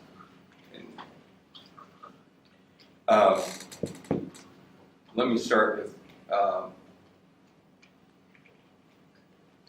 I'm not trying to change anybody's practice, so I appreciate and have no issue with anything that you're saying. All right, let's address Gen 11. So, Gen 11. Gen 11 is an interesting generator. Its purpose, I'll tell you in a little bit. But what I want you to understand is this. It was not designed for you to use both end seal and ligature at the same time. Did they ask surgeons? They did. And so you are not supposed to reuse instruments. The indication for the use of our equipment is for single use. Stop. For single use. And I understand the financial pressures and constraints that you're under. So I don't think that you're going to open, in every case, a ligature and an end seal. What we found out when we did our market research was that surgeons would either use ligature, end seal, or ligature, or harmonic. They don't use both. The mistake we made is we didn't ask surgeons where the instruments are being reused. Where you reuse instruments, you don't have a financial constraint. So you will open both. And in that circumstance, you have the opportunity to use both, and now you've created a new situation. But I want to come back. The instruments we don't make multi-use instruments. You choose to violate the IFU, it's your responsibility. You're doctors, you can do what you want. So we made a mistake because we could have put the two together so that you could use them both at once. If we did that, the generator would be 3 times the size that it is. Because it takes a lot to cool down all those pieces. That's why monopolar generators aren't small. They're big because they have to be cooled down. So, the market research that was done showed that surgeons only use one or the other. And what we were trying to do is to provide to a hospital a smaller size footprint generator that would be useful for surgeons who use harmonic and for use ligature so that they didn't have to buy many generators. At least at the time, the intent wasn't to do it together. And the mitigating factor was the size because hospitals already are overwhelmed with equipment. Now, had we gone and done the research in countries, I assume in Russia that many of you were used, but in India or China or here, then we would have figured out, well, they're using them both. And then we would have to do some sort of trade-off. Okay? So we did ask lots of surgeons. In fact, we asked too many surgeons, I argue. But we didn't necessarily ask the right surgeons. So we made a mistake in the sense that for countries that are reusing the devices, it is stupid. I agree. However, we don't make reusable devices right now. So on the other hand, we also made the right choice because we would only be sort of incentivizing a behavior that we don't think is the right behavior. I told our synod that if you reuse NSEAL, it will not work as well the second time. I know that for NSEAL. Harmonic probably will work just as fine. So I can personally apologize that you don't do that, and I apologize on behalf of the company, but you have the reason why Gen 11 is the way it is. Okay? And we did interview surgeons. Can I comment? Yeah. Both him and I, we don't reuse. Okay. I use Ligasure brand new, harmonic brand new from the box and throw it to the garbage right after the surgery. Okay. And I still don't understand why didn't you do the 2 plugs? Because you are part of 1% or 2% of surgeons You in the see world. you see that number here, I guess. I'm telling you, the market research shows that it's like less than 2%. It is the most, I don't know. There's nothing. I'm being honest. There's nothing that you can do with one or the other that you can't do with the other. Maybe training. But so I appreciate that you just told me that, and I'm totally with it. What I'm telling you is, if you do a survey in the United States, guess we're poorer than you because they don't let the doctor pick 2. Pick 1. Yeah, occasionally you're going to use 2, but it's not common. It's a very low number. Otherwise, we would have done that. It's good. I am with you. Okay, but I can tell you this is the first time anywhere I've been where I've heard that you routinely use both. So go, keep doing it. All of you should open everything. No, but seriously. For I'm mesocolon, sorry. it's such a nice device. The Ligasure is just big chunks, 3 seconds and done. I wish I had a ligature here because I don't. How much bigger is ligature than The device, the box, the device? How much bigger is the device jaws? the jaw is 2 centimeters. If you use Atlas, it's 2 centimeters, the thing. Almost 2 centimeters. You're talking about the open instrument. I'm talking No. about laparoscopy. Laparoscopy. The Atlas is humongous. It's like the open one, almost 3 centimeters. 10 millimeters there. 10. Even the blunt tip Okay, was almost so 2 it's centimeters. so it's the Atlas that you. Okay, I didn't quite understand that. Blunt tip was also long. Okay, look. At the end of the day,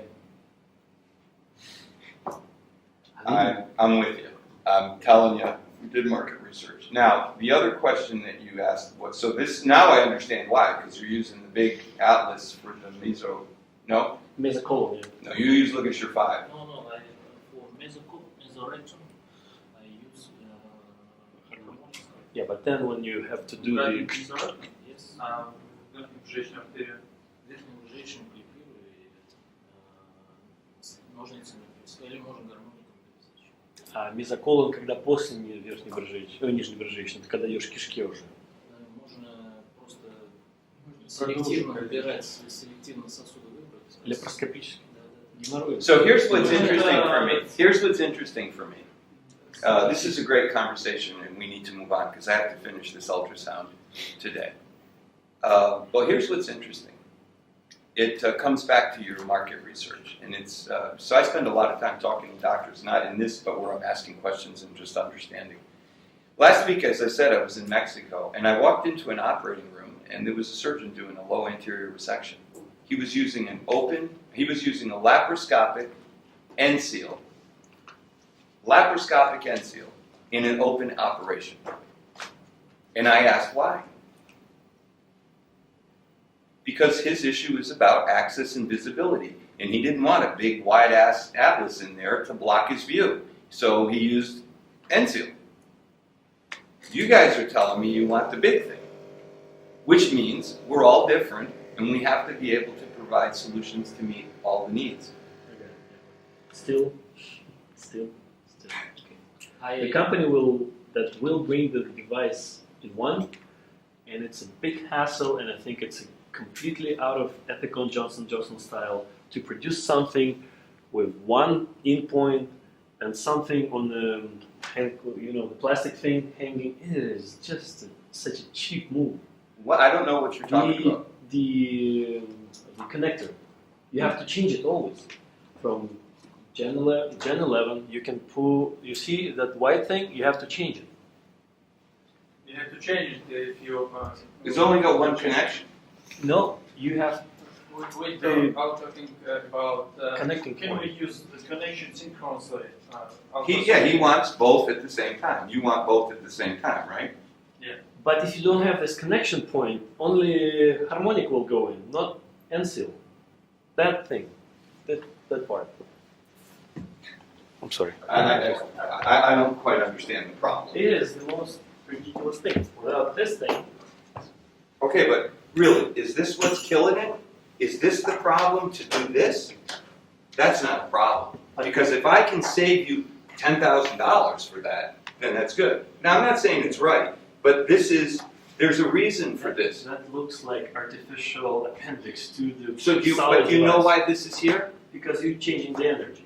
You have to tell the generator what you're doing. So that means one thing. This means you've plugged in a different thing. Two plugs. I understand you want two plugs, but if you had two plugs, then you would, and you want both of them to work at the same time. Make it in China. In China, they will make it small and nice. No, they won't. They will. No, they won't. If they were going to make it small and nice, the force triad generator wouldn't be the size of this room. There are reasons in there why that's that size. Look, that would be 3 times the size if you could operate both at the same time. Now, if you wanted to have a separate plug, if you wanted 2 separate plugs, that could be that's done. what I was asking. But you can only run one at the same 2 time. separate Not plugs. for We don't- working together. Yeah. The synchronous. Just 2 separate plugs. Make it Yeah, two separate okay. plugs. If that's the case, we It can is do that. ridiculous. I have to ask nurse to come and to switch. It's like, But you, In emergency cases, we need to Two use, connection points. Yeah, It two is. connection points Just- as quickly as we. yeah. So got the bonus okay, for we're gonna move things. on because we're not. Neither one of us are gonna win this argument. We're in the 20%er. I hear what you say.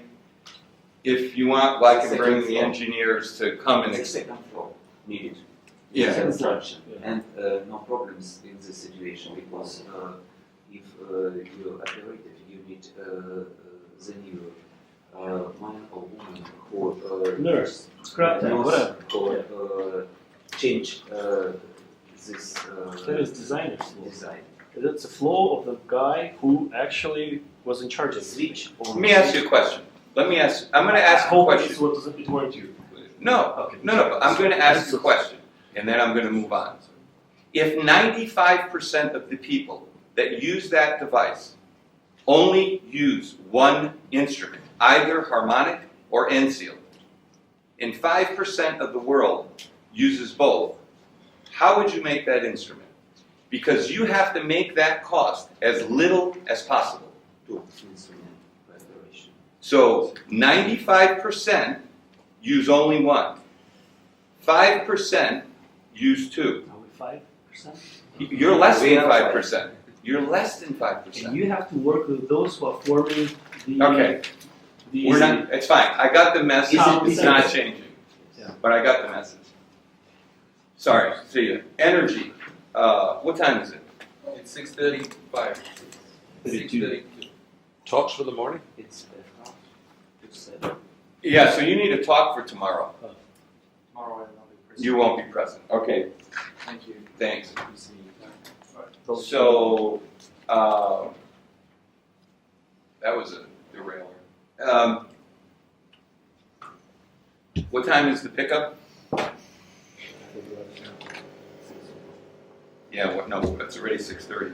You go to the boat show, yeah? No, pickup, what time you You pick guys, up? your taxi to take you back to your hotel. It's Doesn't matter. We're No, here. you changed it. No, we're here for education. We can stay whatever All it's. Look, I would like to get through ultrasound. I'll go faster. I'm going to explain why that plug is not necessary also. Okay? Just give me a minute. But maybe not, because you're using Atlas. Now, sorry. I'm not disagreeing. Sorry. So I'm going to move on. All right.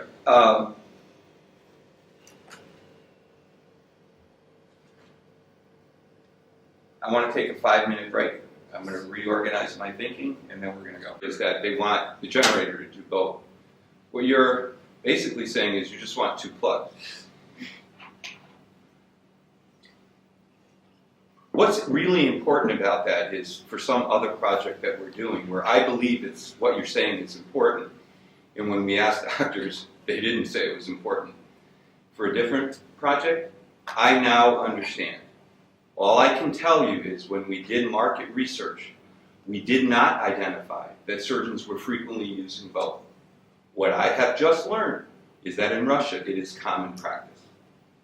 And so it is clear that that generator is not correct for the practice here. Okay?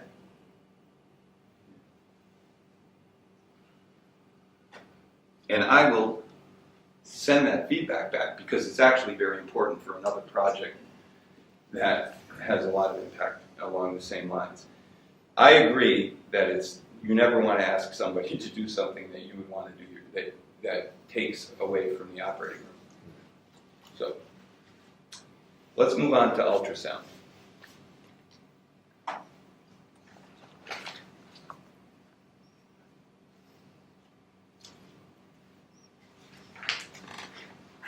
How many of you use harmonic? So everybody but you do not use harmonic. So I'm going to ask a couple of questions about harmonic to start with, since you're all experts in using it. In other words, my point is you all use it all the time. So I want to see what your answer is. This device, this blade, can move. There's 2 possible ways that you could think of this blade moving. In one way, the blade moves like this.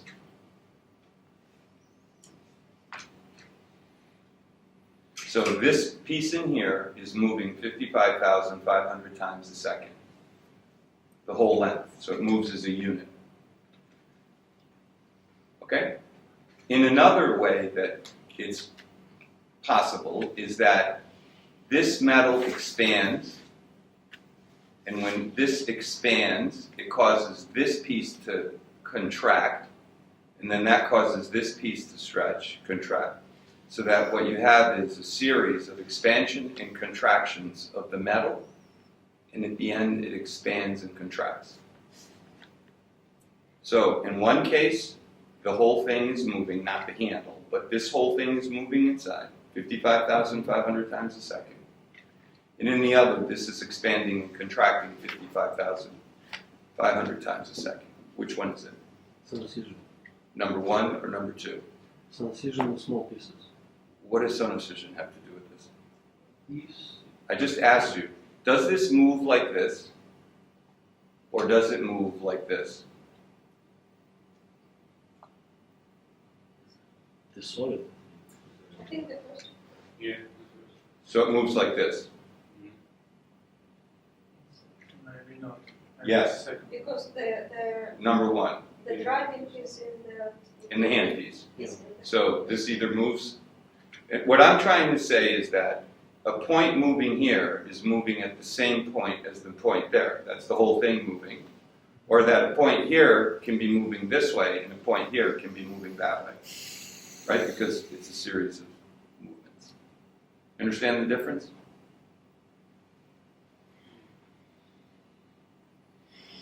Understand.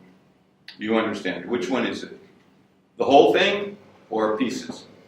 Pieces. Pieces. This is from The pieces. Two pieces. Don't know. It's solid. Solid, the whole thing. Didn't get it. You don't get it. Okay. You said pieces. this is here. You said don't know. Whole. Whole. Okay. So, ultrasound is mechanical wave energy.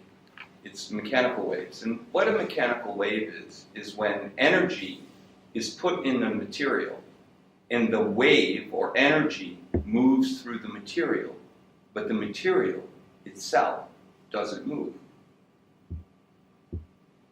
The ocean is stuck between the United States and Russia. The ocean isn't moving. Energy in the form of a wave moves through the ocean, but the ocean stays where it is. Understand? So if I had a glass of water and I cause the water to move, right? The water's not moving out of the glass, but the wave is moving in the water. Okay? Yeah. This sounds like a stupid question, but it's actually a very important thing to understand how harmonic works and how to use it most effectively. If the metal is moving entirely like this, then the speed at which a point here moves and a point here moves will be exactly the same, because the whole thing is moving, like the knife you use to cut your turkey or your meat. If this is moving through expansion and contraction, then there will be a point that moves further than the other point. So the velocity or the movement will be greater at the tip than it is back here.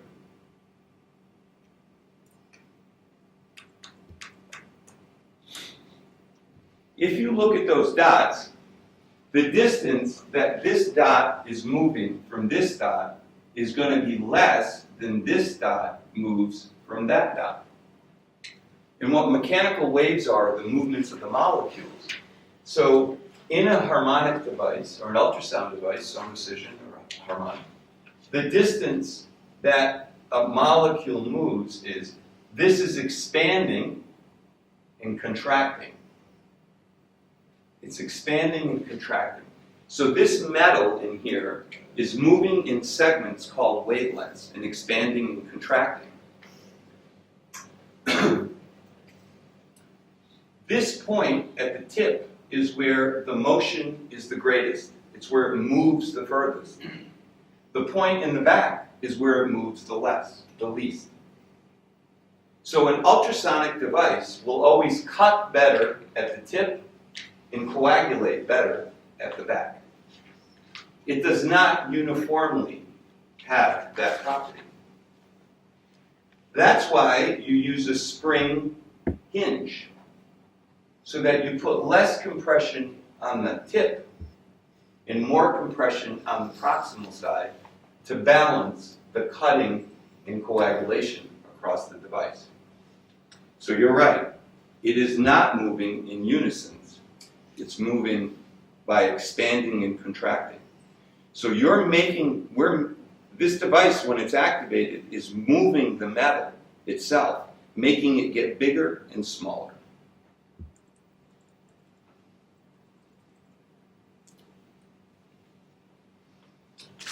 So there are transverse waves like in a guitar. No device uses a transverse wave.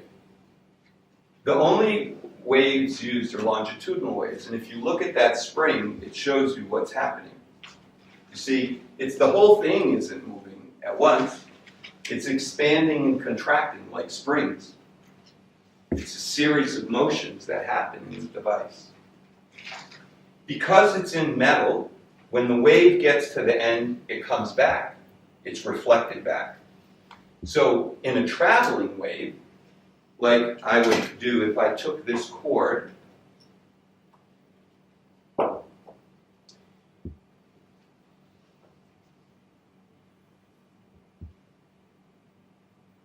it goes out, it dissipates. But because it's fixed between 2 points, and as long as I keep putting, you see the pattern? That's the pattern that I'm going to show you.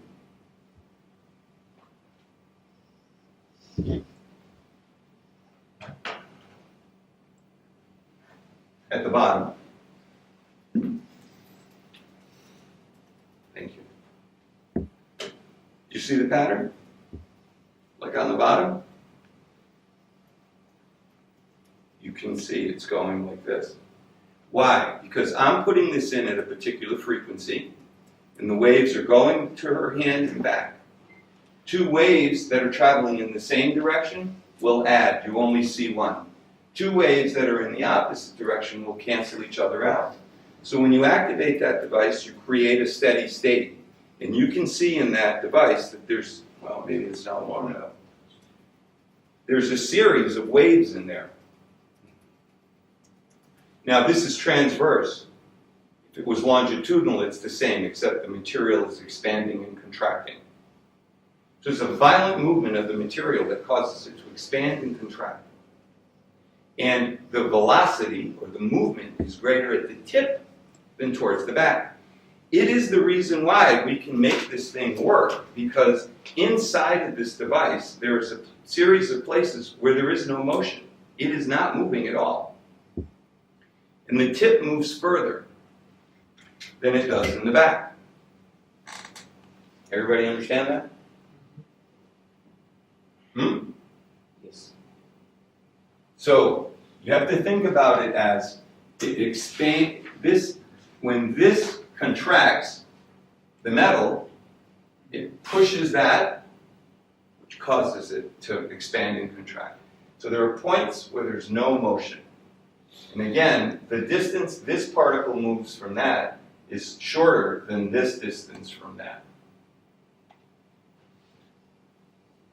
It's important to realize then, if you have a bleeding blood vessel and you grab it with the tip with harmonic, you will cut it. If you want to coagulate it, you have to put it in the back of the instrument. That's unlike a bipolar device, because in a bipolar device, the energy is going everywhere, so it gets burned equally wherever you touch it. Electricity comes into the handpiece, and there's a series of crystals in here. Those crystals naturally vibrate 55,500 times a second. Why 55,500 times a second? Because those crystals are easily available and they're the most least expensive that you can buy. So try to keep the cost down. When the electricity hits those crystals at the same frequency as the crystal, rather than the crystal moving 1 micron, it moves 8 microns. So energy is conserved. Kinetic energy equals mass times velocity squared. So when I go from this diameter, or mass, down, the movement is greater, because it has to move further with the same amount of energy. And as I go down again to a new size, it moves more. So when we get to the tip, it will move somewhere between 100 and 150 microns. The tip moves 100 to 150 microns. Along the blade, it's moving different amounts.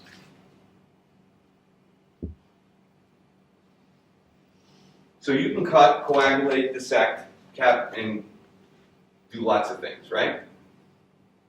And the problem is, in order to seal a blood vessel, this is a pig gallbladder, you have to apply pressure because you have to get coaptation. So I'm going to show you here in a second.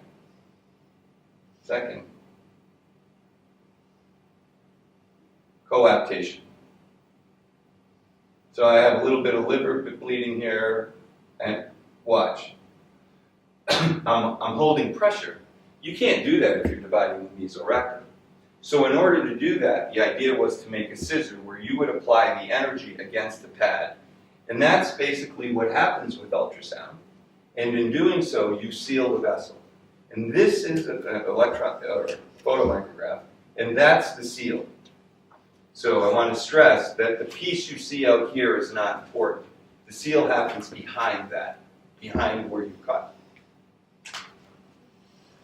When you use such a device, you can reliably seal vessels up to 5 millimeters in size. On your deck, in your slides, is a picture, and I will show you that in a minute. So, if the blade is sharp, it's going to cut more than coagulate. If you apply a lot of tension, it will cut more than coagulate.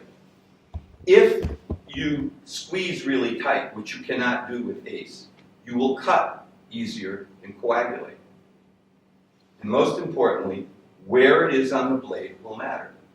So the control of the device is in the surgeon's hands by being able to vary any one of these, as well as the power.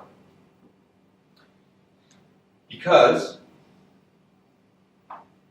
when we set this device, we provide enough energy to move the device a maximum distance. Let's say it's 100. That's power level 5. Power level 1 moves it 50% less. So if it's 100 microns at level 5, at level 1, it's 50 microns. Slower motion means you'll generate more heat, or shorter motion. So if you take your hands, please take your hands, and I want you to stay at the same speed. I want you to go like this. Okay? Stop. And now I want you to do the same thing like this. So hopefully you can see that when you do this, it's cooler than when you do this. Is it?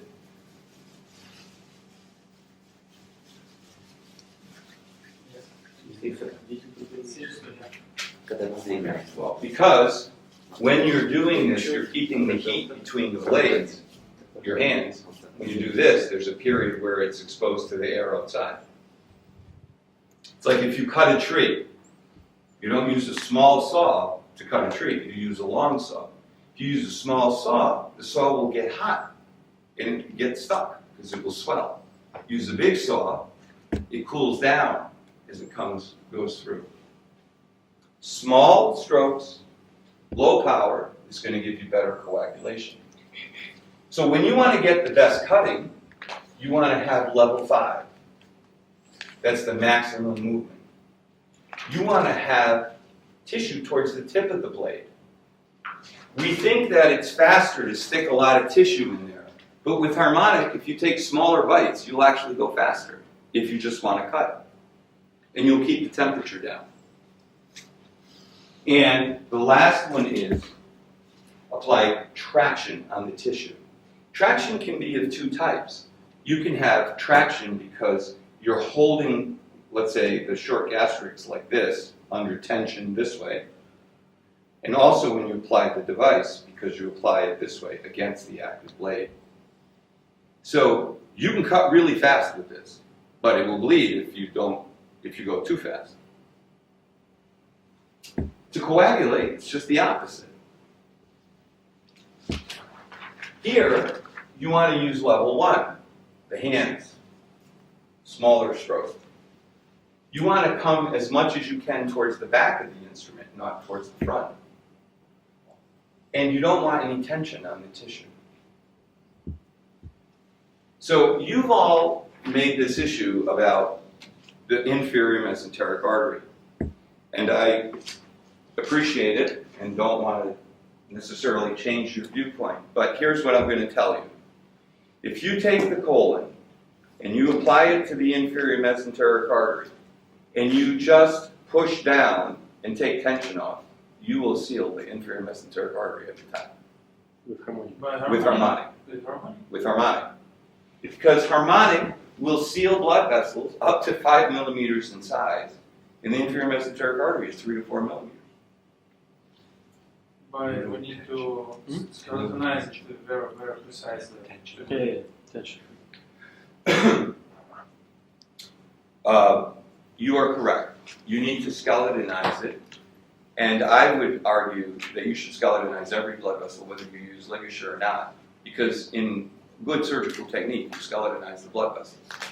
So no instrument should replace it, but you're also right that you do need to skeletonize the blood vessels with harmonic, and maybe with ligature or end seal, you don't need to with an advanced bipolar, you can get away with it. I think that it's important that I show you something, only because I want to convey to you that this is really sealing blood vessels. And I hope that can somebody see a thing that says video? Point me to video. I see new video.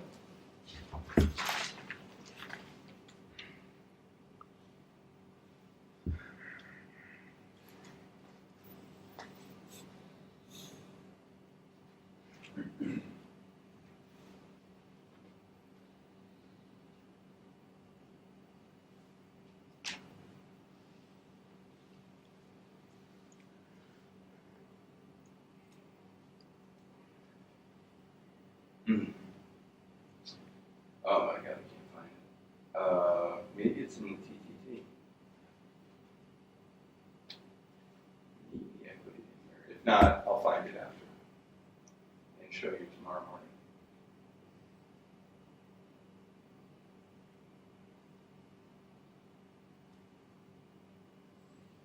I don't think it's in here. These are all the videos you have.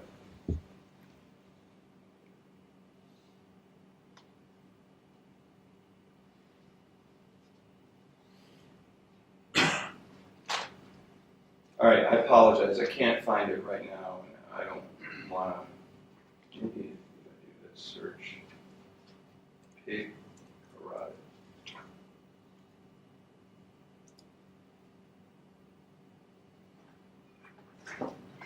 It's a pretty dramatic video. It just upsets me that I don't know where it is. Let's finish this up.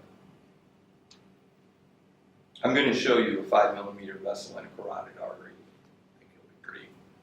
Show you.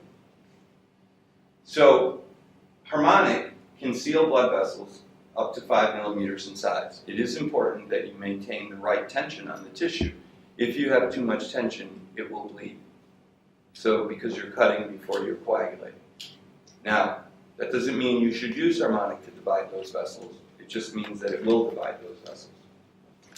So we've entered into a new era of ultrasound in which we are using Gen 11 to control the device and to measure information from the device when it's working on the tissue.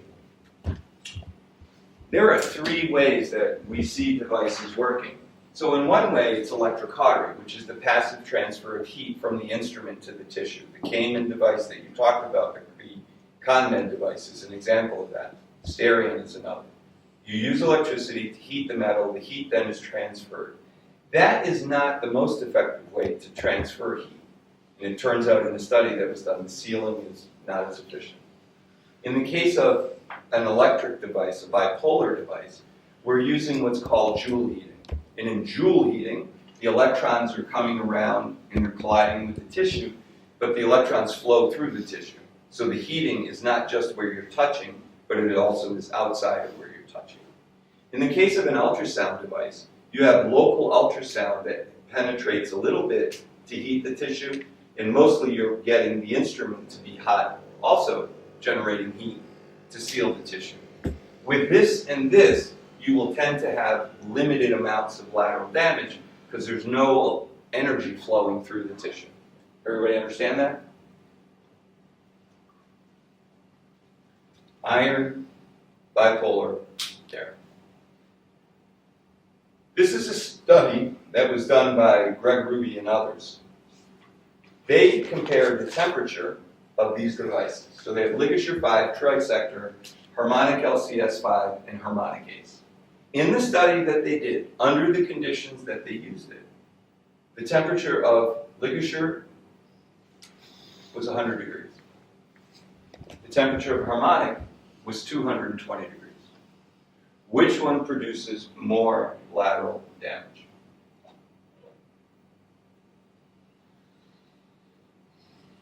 Depends on time. It's not coming out of this graph. Ligature produces more lateral damage. Why? High temperature enhances the cutting of tissue, high temperature of harmonic, and the cutting of tissue.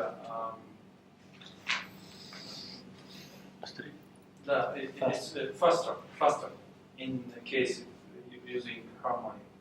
Because of high temperature, it enhances to cutting faster. The time to cut here was 4 seconds. The time to cut here was 3 seconds.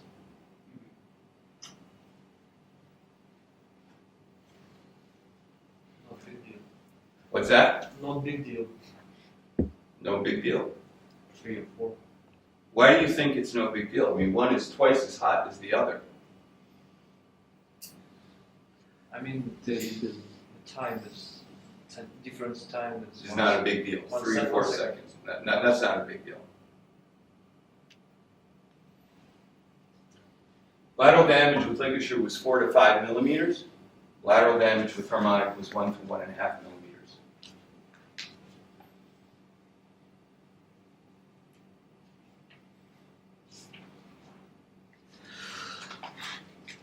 This depends on heat only. This depends on electrons. It's electricity going around this instrument. And electrons in tissue generate higher temperatures. Now, in the study it was 220 degrees, but you can make harmonic work at any temperature because it just has to get above 60 degrees, then it depends on how much tension, etc. So we did a study. Now, the white is the highest temperature, so that is 100 degrees. The tissue just separated, but it's still stuck. And look at where the heat is. Most of this instrument is like 60 to 70 degrees. It's low. Only way in the back is it hot, because it is hotter in the back than at the tip. You see? It just separated. It just hasn't pulled out. And because the blade is rubbing on the pad, the temperature's getting hotter. But all that temperature is back there. This is down here. It's probably 60 degrees on the inside and at the tip. So that was kind of an interesting finding. Now, in this condition, what we did was we put it in the back and no tension. So we made it so that it would get the most coagulation. Okay? Yes. Now, this is on the tip with tension. And it divided at 65 degrees. So you can control the temperature of the device based on the tension and location. But what it told us was that the temperature is rising after the tissue is actually cut and sealed. It just hasn't separated from the instrument. In contrast, this is ligature. You can see a couple of things. You have lots of heat out here. The temperature is 100 degrees, but when I open it, that one didn't show, I guess this is it. So 40, 50, 60, you see how much it's spreading, that's electricity. And now, when I open it,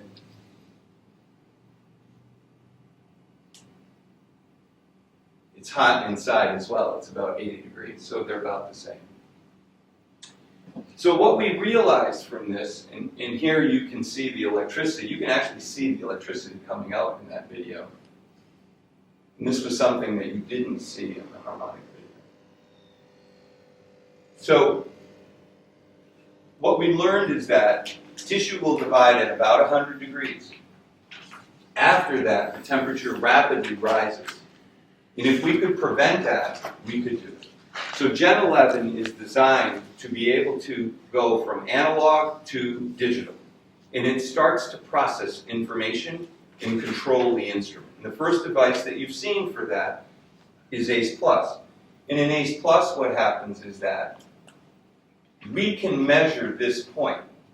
And the reason that we measure this point is as follows. When, I have to give you a formula, unfortunately.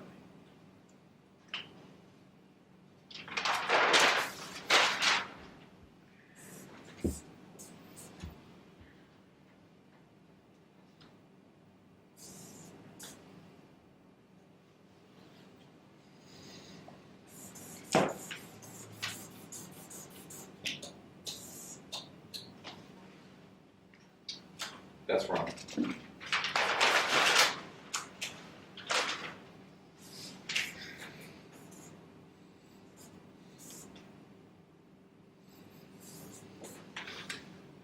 Okay, so the wavelength, which is the point between either 2 points of no motion or 2 points, or theoretically, the point between here and here is one wavelength. So these are these things, okay?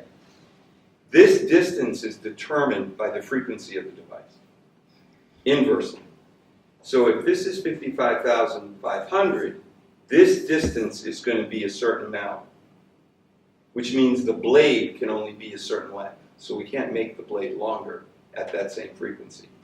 In order to make the blade longer, I have to make this longer, which means this has to go down. So if I made a device at 37,000, its blade length would be longer. So if you want a longer blade, we need a lower frequency. Okay? But it's also equal to the velocity, that is, how fast how far it moves.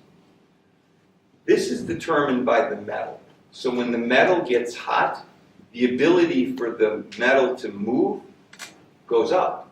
It's softer. We are able to measure, and so this is constant. If this goes up, this is going to go down, because this is going to stay constant. So we can measure that the device, instead of being 55,500 times a second, drops to 55,496. Because it's a little bit faster, softer, because it's hotter. And that happens at about 100 degrees. When that happens, the device the frequency goes down, and so we reduce the power. Because you're no longer rubbing the device on tissue, you're rubbing the device on the pad. And when you rub the device on the pad, temperature goes up. So we reduce that, and by doing that, we're telling you, the tone says, hey, your tissue is probably cut, think about applying tension, and it shortens this period. So when you use ACE Plus, by monitoring that change in frequency, the speed of transection goes from 5.7 seconds to 4.5.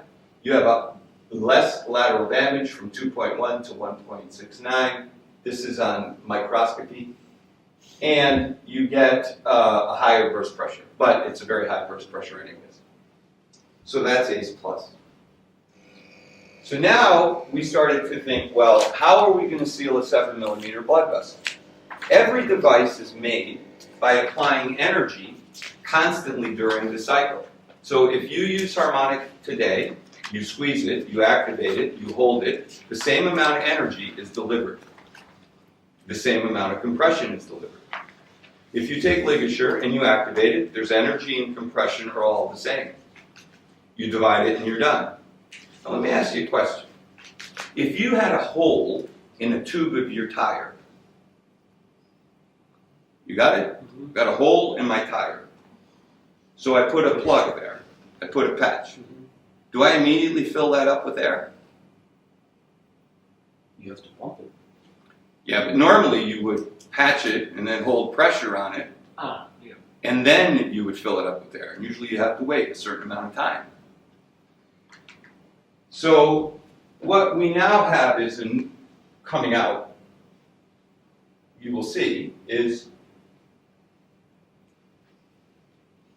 a button. There's a third button. It's a green button.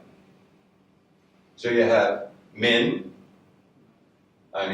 and min, and you can set that to whatever power you want, so 5 and 3. Then there's another button. When you push this button, it activates software in that generator. And what that software does is to measure, I think it measures 22 variables, 22 things, different things, one of which is the frequency. So you push the button and it will maximize the power for a period of time. Then it will drop the power down so that you're getting mostly compression but not a lot of heat. And you said something before that was totally accurate. If I then increase the heat again, I can cut. So what this device is doing is cycling the energy and allowing a period of high temperature, low temperature, and high temperature with uniform compression in the hopes that you would get a better seal. When we do this, you can divide 7 millimeter blood vessels, which also aren't showing up here. I'll show you these videos in a minute. Which you see here, that's a 7 millimeter vessel. And you also can do veins. What I took out of your books, and you don't have the slide, is that when you do this, the burst pressure, this is the burst pressure of an advanced bipolar device. Here, for 7 millimeters. And that one is double, is for ultrasound. It's not about the energy, it's how the energy is being delivered. So part of the future is to better control how we deliver the energy over the cycle of time. I think another thing is that this takes a little bit longer because maybe just speed isn't important. As Pavel said, safety is important also. So with this device, you will get much more reliability than you do with your current harmonic, and you can seal 7 millimeter vessels. He apparently didn't have the page right now. Yeah, I have. So you have the numbers and you can look at it. The other thing is that the sealing with this device on power level 5 is better than the sealing with ligature in terms of the burst pressure, which is interesting because everybody says you don't get as good a seal. But it's actually statistically different, and with advanced hemostasis, the green button, it's even better. That's what these graphs show. As I said, this paper is currently being reviewed for publication, which is why I took it. But is it still the difference between the tip and the rear part of the So there's nothing different between this device and ACE Plus. This device and ACE Plus look exactly the same. It is ACE Plus with a new button added on and software. So if you take the vessel, the one part will be sealed more than the other one. No. Because there's difference between here and the tip. No, we balance that. You're right, but we balance that by the compression.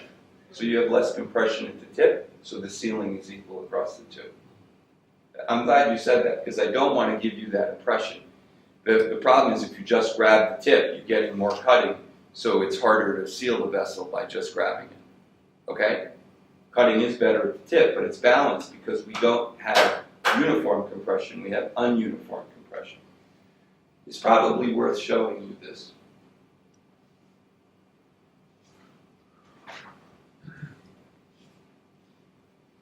You have seen it? I have seen it. Yeah, so I have it here, and I'll show it to you.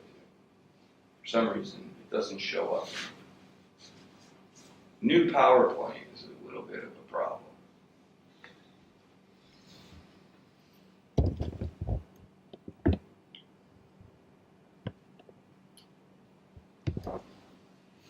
This device will be in Russia probably next year.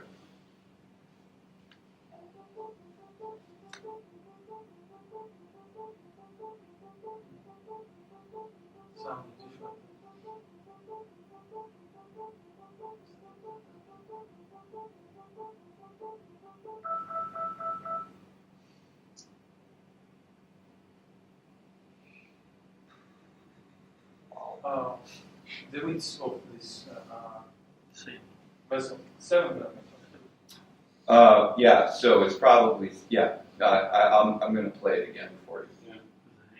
It's probably worth seeing, huh? So, look, that device length is 10 millimeters. So this is a 7 millimeter blood vessel that when in its flat diameter is probably closer to 9. I don't know, where's ACE? Who has the ACE? So, that is, how long is that? 10. At least 10, I don't know. Does anybody have a ruler? Be nice to measure. Well, that's not going to tell you. So it's just a little bit less than that in its flat, but in its circular size, it's 7 millimeters.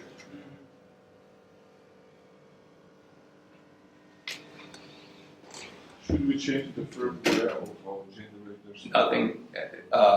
No, it's all built in. The generator undergoes changes.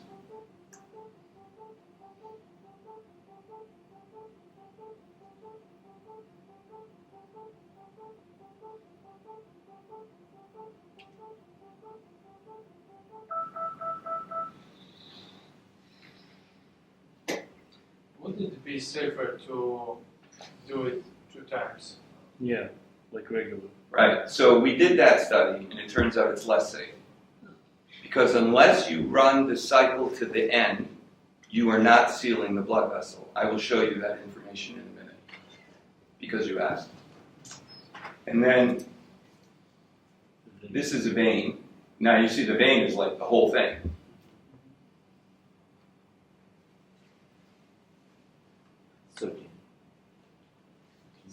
It's 13 millimeters. Thank you very much, because I think that's more like 10 millimeters flat.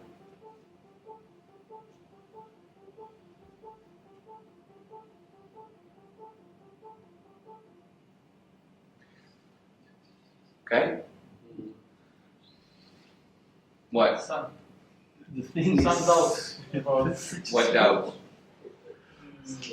safety Yeah. of the coax part is such a Why do you have? So I'm interested in. Huh? the area of coagulation. It's fine. Yeah, yeah. It's big. Yeah, it's a pig.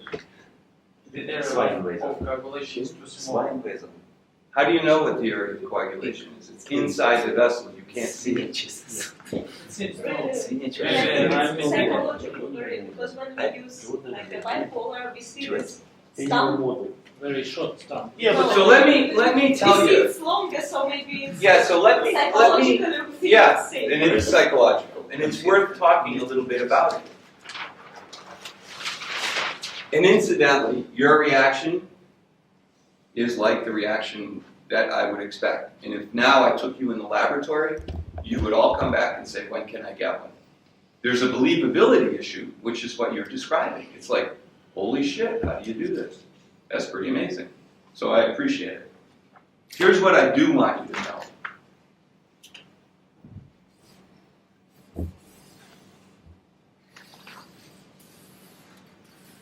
See this that you see? It's dead. It doesn't give any seal strength. 0. The vessel is sealed behind that.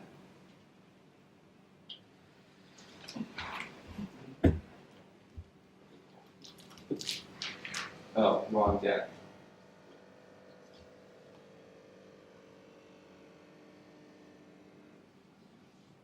How many millimeters is sealed behind? How many is ligature? 3 or 4 millimeters, maybe more than 0 to 10. No. No, that's not true. Am I in the right deck? Yeah.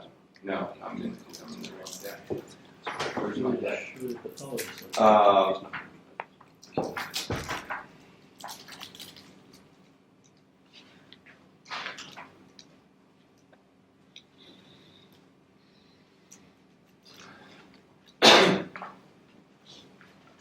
This is the seal. And this is muscle. This is really the important part of the seal. That's with the ultrasound, and with a bipolar device, whether it's ligature or end seal, doesn't matter.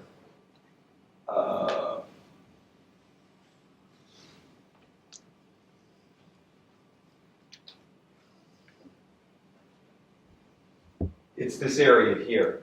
These areas here, this area here, it's the same between the two.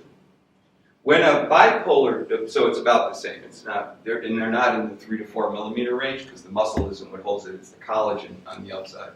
So they're about the same. But here's the thing I want you to know. When a vessel leaks with a bipolar device, it usually leaks in here. It's the area where you got thermal damage but no coagulation. When it's a harmonic, it will usually split here. So, look, the reality is that I expect what you see, and I expect your reaction, but that's the reality. So this was tested in 18,000 carotid arteries in order to develop the instrument. And then in the studies that have been done, we have found that for 7 millimeter blood vessels, this device seals them 100% of the time, and then you put epinephrine and make the blood pressure go up, and it seals them. And ligature is 100% too, so it was compared to ligature. That comparator is ligature. It doesn't mean you need to believe it, nor use it. What it means is that's just what the evidence is. How does that? It's impressive. We want to try. So,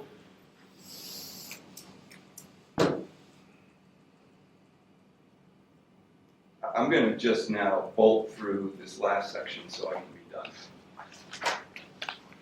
All these devices. So this slide. So just so you, well, we could do this in the morning, but I do want to finish. So in this slide, it looks at lateral thermal damage. This is an older study. It's a study I did many years ago, where it shows us that monopolar 35 watts gives you about 10 millimeters of lateral damage. Bipolar gives you about 8, and harmonic, either in the blade or an LCS, is about 1.5 millimeters, which is pretty much what it is today, so that hasn't changed. When you look at ligature, end seal, gyrus, any of these technologies, harmonic, they all seal blood vessels very well. They all have burst pressures that are well above normal. So normal is 120. None of them, in no study, is there any statistical difference, and they're always more than 4 times. When used under the conditions that they're supposed to be used. And these are 3 different studies. I know these guys, but we had nothing to do with it.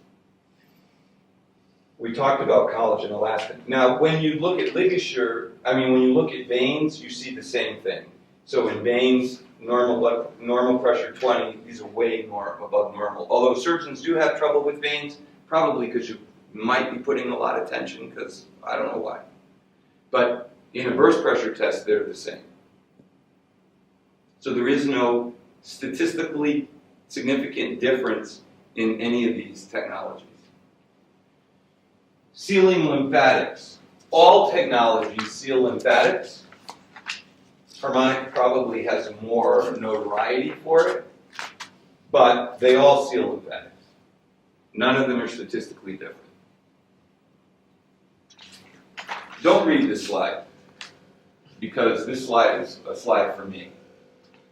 So I'm going to actually shut it off so you don't read it. There are 7 studies in the literature which have evaluated harmonic being used next to nerves.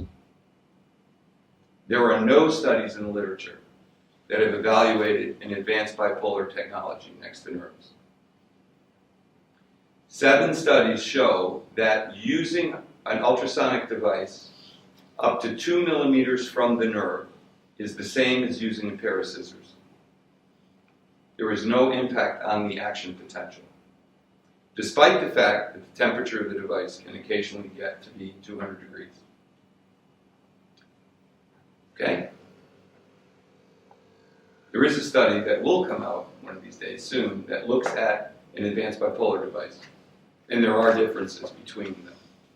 But short of that, advanced bipolar, no studies, harmonic 7. And those have been done all over the world. There is a time element. You shouldn't activate more than 15 seconds. So 15 seconds, 2 millimeters or more away from a nerve, you will not injure the nerve because there's no energy that transits out. Okay?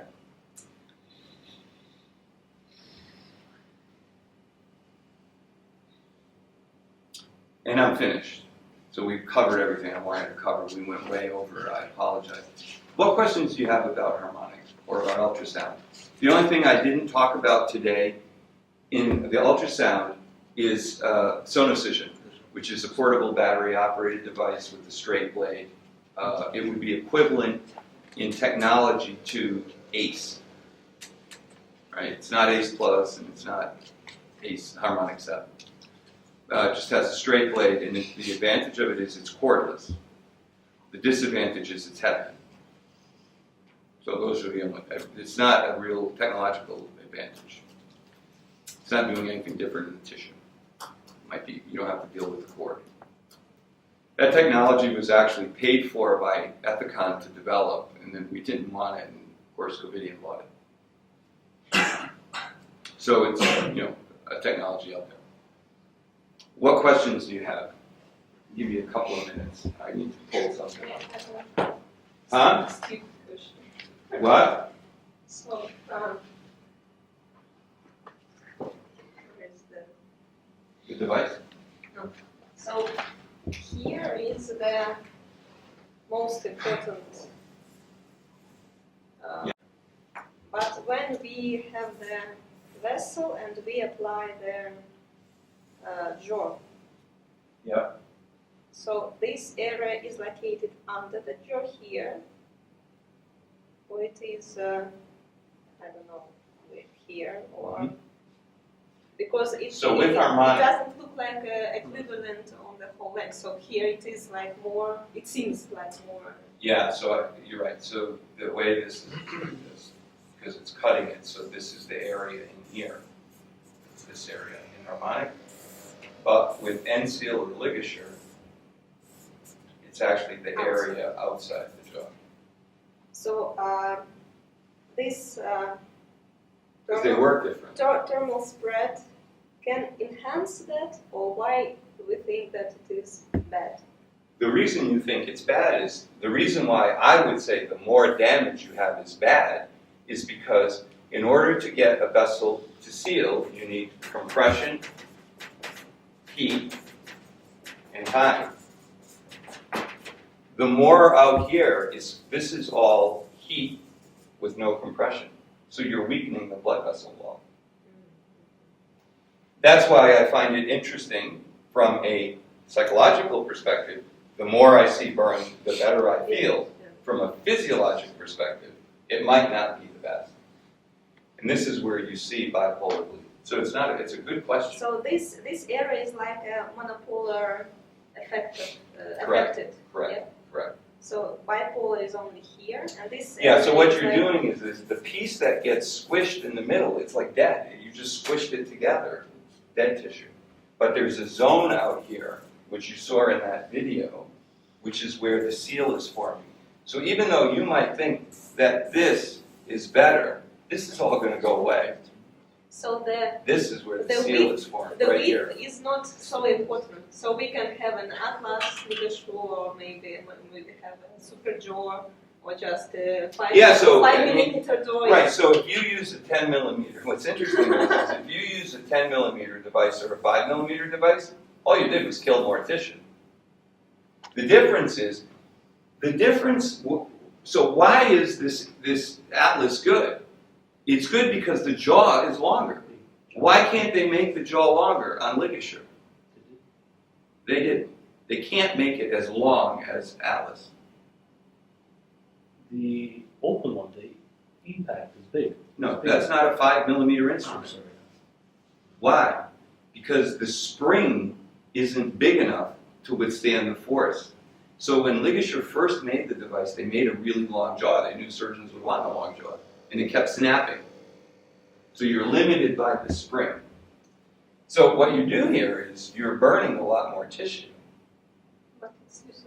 But yeah, it doesn't really help. What is important is that this is as Adma said, it's 2 centimeters versus 12 millimeters or 13 millimeters, because harmonic and ligature are about the same jaw length.